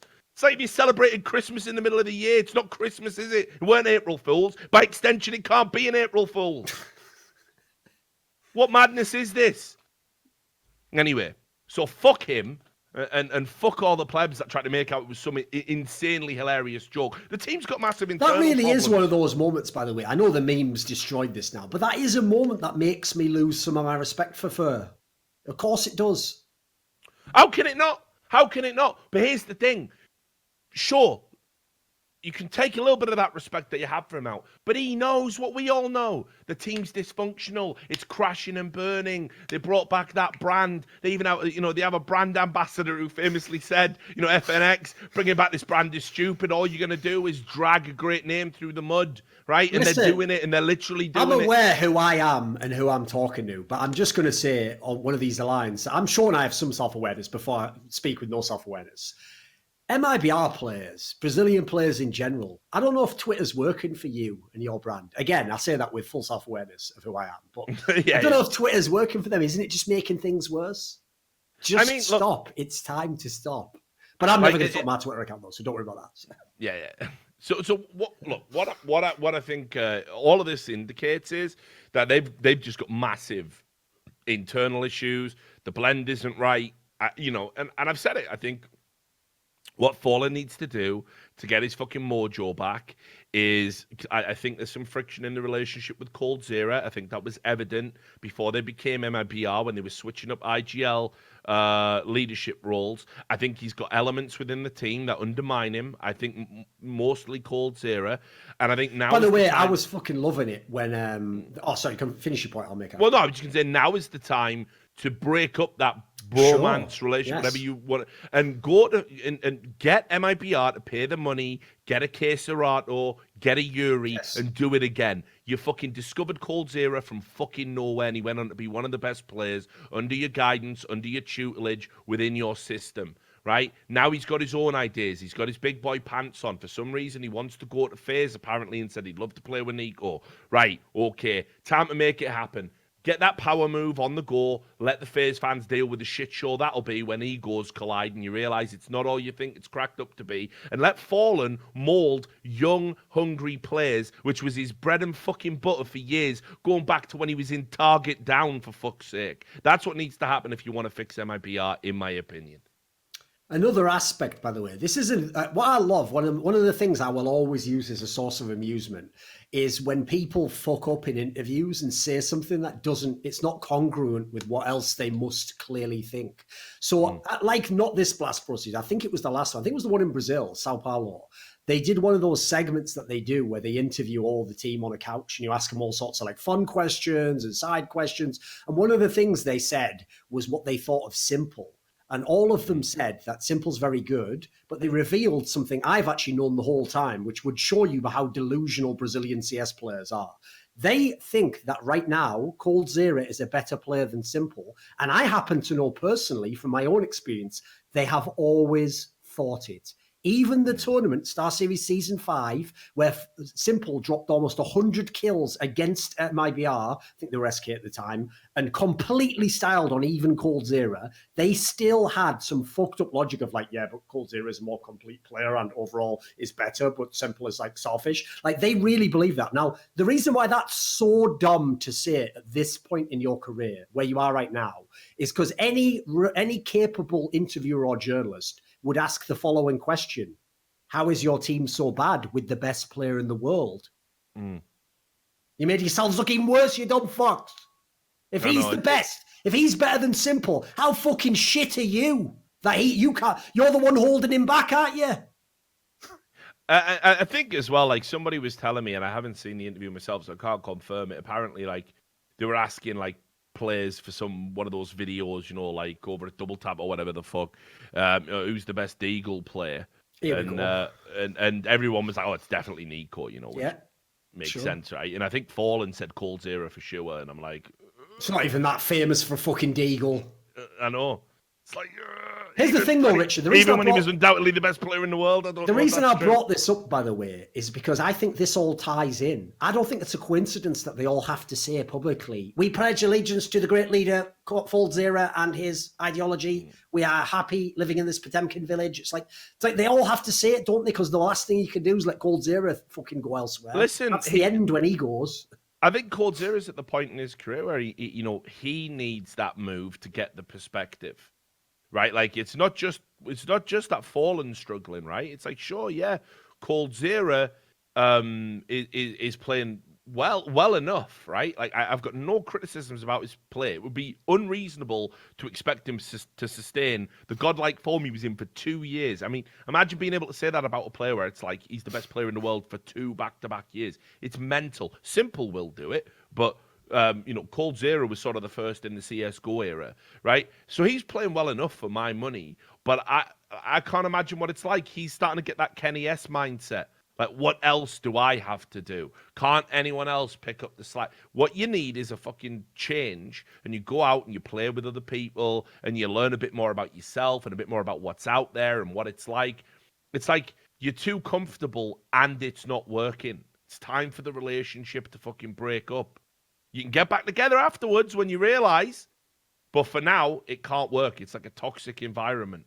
And that's what I think's going on here. I think Cold Zero is just sort of like mentally, I think he would rather be somewhere else. I think the players probably know it. They've always been a fractious team. If you've ever seen them at events, they're not above arguing with each other. You know, especially Cold Zero and Fallen. They always had that on-off kind of relationship. I just think it's kind of at an impasse now, and I don't see how MIBR turn the corner without a serious switch up in terms of personnel. Right. That's enough of the blast, I think. Let's get to Star Series.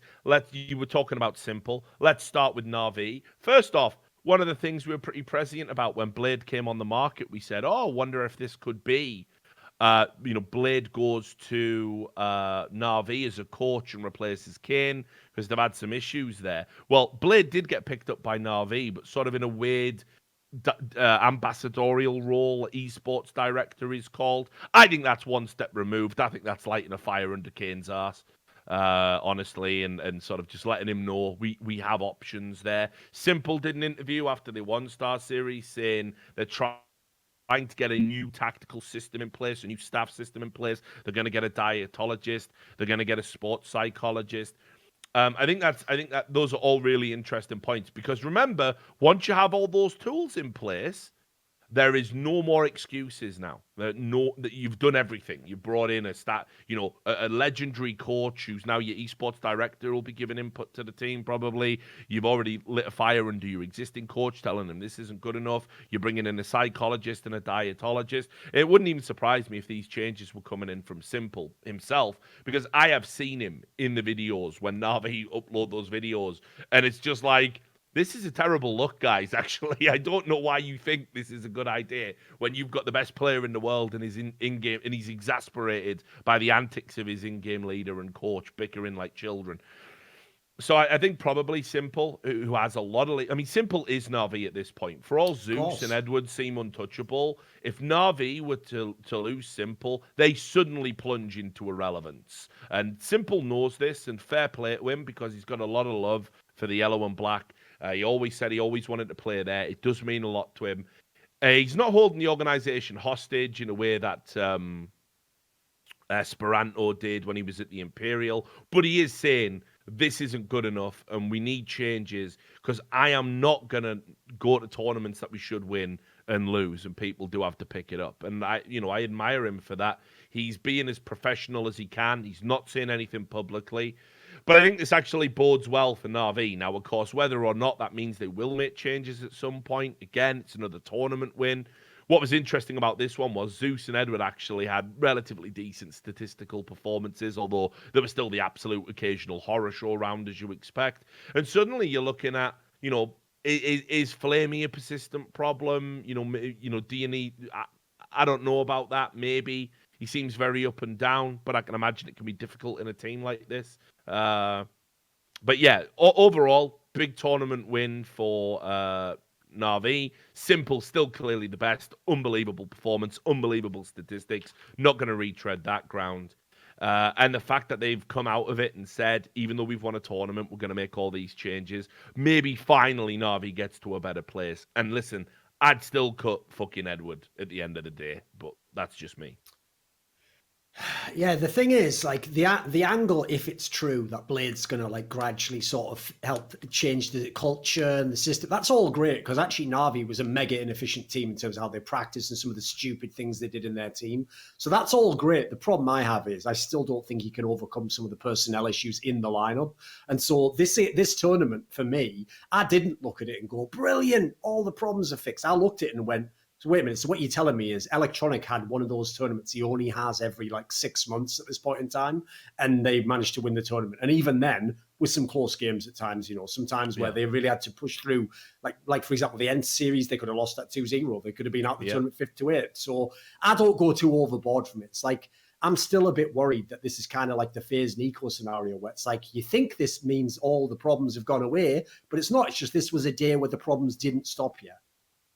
I mean, what you have to say is, in the final, best of 5, you pull off a 3-0 sweep. I mean, that's impressive whichever way you slice it. As best of 5s go, it wasn't even a terrible final. It was like, there was a lot of back and forth round. I do want to add the caveat, we can segue into talking about the next team.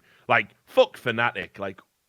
Where on earth did they pull this from? When you think about how bad they looked and how, 2 episodes ago, which fair enough is a month now or something because of the time difference. We were talking about how this is the worst Fnatic that we've seen in a long time, that they're getting 16-0'd. It's an embarrassment. Well, this tournament run is just absolutely insane on that within that framework. They've got like 2-0s over NRG. They beat NIP 2-1. They 2-0'd Vitality. They 2-1 North. Then 2-0'd NRG again. It's like their run to the final was like relatively impressive compared to where they were coming into this tournament. Like, I just thought this was going to be another capitulation, another embarrassing performance by the Swedes, and probably the nail in the coffin. But again, we come back to it. Making it to the final doesn't mean the problems are fixed within the context of everything else that's going on in the top 10. I mean, let's be clear. The top 10 is pretty fucking weak right now and pretty up and down. Lots of teams have a lot of problems. You've got Astralis, number one. You've got Team Liquid, the perennial chokers. You've got Navi, Edward, and Zeus. You've got Ents. First time they've really broken into this top 5. How long can they sustain it? And even that's been predicated on people, overperforming. If you take a long look at their careers, then you've got FaZe in 5.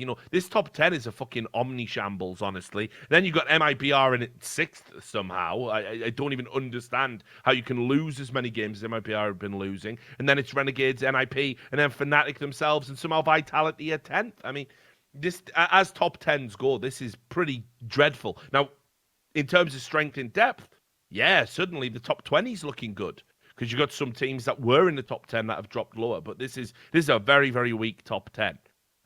But equally as well, I didn't see where Fnatic had pulled this from. It was pretty crazy. Yeah, the problem I had with this performance is even when you watched the games themselves, it didn't look like, they fixed everything. This team's going to be fucking sick now. It looked like just a bizarre one-off. Like, first of all, they were really good in the Swiss system. They 3-0'd, obviously. Didn't play the hardest teams, I've got to say. They had some fairly whack opponents at times. Then they got to the playoffs. They got the easy side of the bracket. Literally, the 3 tournament favourites by that point in time were Navi, Ents, and Renegades. They were all 3 on the bottom side of the bracket. Those were the teams that Navi played. So that's not to take anything away from Fnatic. You can only beat the teams they put in front of you, but it does and actively downplay the context of the performance. Then you add in, like, the guy, like, first of all, from the first half of the tournament, young, whatever he is, 17-year-old Brolan was going off. Fair enough, that could be legit. Obviously, we're waiting for him to develop no player. But then one of the other players who went ham in this tournament was JW. Yeah. Now, I'm not going to get fooled for the fucking 58th time on that. I know that this happens in JW's career. He has a tournament where he goes ham. He does all the JW shit where he's doing ridiculous round wins and peeking out in the scenarios you never should do. But we know it doesn't last. It didn't even last when Fnatic was the best team of all time. Like, it isn't going to last. So, like, that's not a factor. I can look to the future and go, this is going to work brilliantly. So I say fair play to them. Like, if this was like a good day for them, then hey, they can still be a top 10 team. They can still be a competent team. But like, if this is the best case scenario, they're not going to be an elite team. Yeah. And also, I just want to say, great credit to showing restraint by not making a ham joke. So I'm very proud of you for doing that. But yeah, I felt with Fnatic, this was like just like, I don't know. I mean, when you're at rock bottom, the only way is up. I didn't expect it to be this good, but you felt there had to be a response. There had to be a bounce back. Like, people's careers on the line. Somebody somewhere must have floated the idea, like, maybe this Exist thing isn't working out, and they have this like miracle run. I'll judge them on the next tournament. Thank you very much. I'll wait and see what happens next time. Because while they can be very proud of this run to the finals, I don't know how much it means within the context of whether or not Fnatic is fixed or not. But that being said, I'll definitely talk in glowing terms about Renegades. I thought great tournament from them.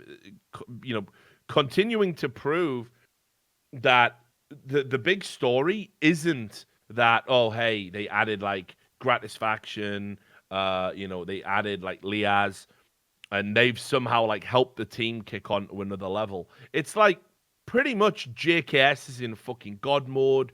Jacob has discovered like career form, and well, like he was in 2015, and Azza's like sort of reinvented himself as this like fragging in-game leader. Like all back. Yeah, and now they've got Kassad back as a coach. Like, everything looking up very much for Renegades. And just looking at how they performed, sure, they lost 2-1 to Navi. I believe it was the semi-finals. Yes. But you have to understand what happened in that game. Simple fucking destroyed these guys. Like, Simple destroyed them. It's not Put it even... this way, Electronic for the series went plus 23, and his stats look shit compared to Simple's. Oh, yeah, it is insane. How are you supposed to win against that? Like, this was like some fucking nightmare shit. It was like it's like having that fucking anxiety dream where you're fucking naked in school doing an exam that you haven't revised for, like just nightmares laid upon nightmares. And Simple was just teeing off. I mean, it was just target practice for him. It was fucking ridiculous. And they even managed to take a map while Simple was that hot. Lots of, they beat FaZe to have the honor of that, which sure, again, FaZe have their problems. But these are the types of teams that Renegades couldn't have dreamed about beating 3 months ago, or even being vaguely competitive with. They beat MIBR. That's the key thing to me, earlier. Rich, is like you look at teams they've beaten, MIBR, FaZe, NIP. These are teams which one of the reasons these teams are in bad shape now is, I always say this, at the end of being a truly great team, you what makes you win as a great team, not just a good team, is yes, you're really good at the game, and everyone else knows you're really good at the game. So you have an intimidation factor. Oh, yeah. What you see at the end is, like Virtus Pro did, you can still ride the intimidation factor way beyond being a good team anymore. And you can beat like teams that are underdogs when it's a playoff match or it's the big final or pressure gets them. You can use aspects you have in your locker, experience. You have won before. You used to beat these guys. That doesn't work against Renegades anymore. And that's what's so exciting. Like, if you want to beat Renegades now, you have to outperform them in the server. They're not going to just choke and give you the game for no reason. No, and you're right. I mean, that used to be like, when you think about how, like, again, if you were to go back in time when we talked about when they had a Gratisfaction and Liaz, and, we were of the opinion that this was just a way to keep cheese in the fucking Oceanic region and get to majors while simultaneously sort of trying to represent yourself as being a fucking organization from Detroit. It looked like a very cynical, low ambition move. But this has been the best Renegades have ever been in CS:GO, like undoubtedly. And they've got a lot of exciting parts there, as you rightly said. I think Kassad is one of those coaches where it's like, he's had a lot of high-profile jobs, sure, but what's interesting with him is you'll talk about coaches to players and pundits and talent and people who work in the scene, people who know them, and sometimes you'll be like, I think it's a little bit overrated, actually. He doesn't have a lot of input, or he's just a motivator. He doesn't, he's not a tactician, or actually it's the demo analyst who does it all, and the coach just sort of disseminates that information to the players. I haven't found a single person in the game of Counter-Strike who doesn't tell me, like, Kassad is, like, a fucking CS genius. Like, he's legit. He's the guy where if you talk to him... I've never had a conversation... If you start talking to him, shame you lost that game at the major, he'll just start going into one of those fucking, I call it the download, when you go and talk to a coach. They start telling you, well, the reason we picked us 2 is that this was happening in practice, and then if you saw like the 7th round, if we win that force, we'd probably break it up and I can start using it. It's like, fucking hell, I didn't ask even any of that, but like, they can just give you the download of everything that happened in the game and they were thinking about in the context. And like, whenever you meet people like that, it's no hype. They're legit as fuck. Yeah, and it's interesting because he hasn't had a lot of respect, I think, because listen, this is a guy who obviously is Serbian, and he's gone back famously to like coaching teams like iNation, like Valiance, and I think because he's took those like sabbaticals, if you like, I think that sort of hindered him acquiring the reputation he deserves within the scene. But put it this way, with the exception of what Carrigan's doing now in Mouse Sports, Kassad had the nightmare job and sort of was part of the Great Mouse Sports rise before he left, when I always view it as him sort of falling on his sword a little bit. Then when he went to Renegades, sure, it wasn't great, but it was still as good as we'd seen in Renegades until now. And after Kassad went, that's famously where they have their... had a team, had some legit results. He's worked and developed some players, and now he's back in Renegades, and they're looking fucking straight fire. So, I think, yeah, basically, he deserves a lot of respect for what he's achieved with Renegades. So. Anyway, look. Have you got a hard out, by the way? I've got to go do something now. Yeah. Yeah. Right. Well, look. We'll wrap up the show here. I know we've had a few $100 patron questions in. What I'm going to do this time around, because Duncan's hard out, is time. We need to do a catch-up episode anyway. Okay. So me and Duncan will put our heads together, figure out when that is. We'll save the questions for that, because we'll probably be a bit thin on content anyway. So Duncan's got to bounce. So that means that all we need to do is, of course, thank our sponsors, Rivalry.com. You can go to rivalry.com/RLS, qualify for up to $350 of VIP bonuses, and obviously support the channel by doing that. And of course, obviously, all of our patrons that donate to make the show possible. So we have our $100 patrons, Jerky's Minion, of course, with $200. Thank you very much, brother. Kashinnath, Detlef Insomniac, Rekovic on Steam, Mikhail, Alex Ragnarsson, and a new guy there, Caboose2741. Thanks very much for joining that club. Be sure to ask a question. We'll get on it the next episode. And of course, our $50 patrons, Manuel Stockley, Sard Sawar, TC Owens, Watch Doge, Carve, Roosty, Nastradamus, Marcus Kionpar, Madsen, Colin Penny, Benakagi Assassin. We'll be back with an episode of By the Numbers soon, and we'll break down all the roster moves.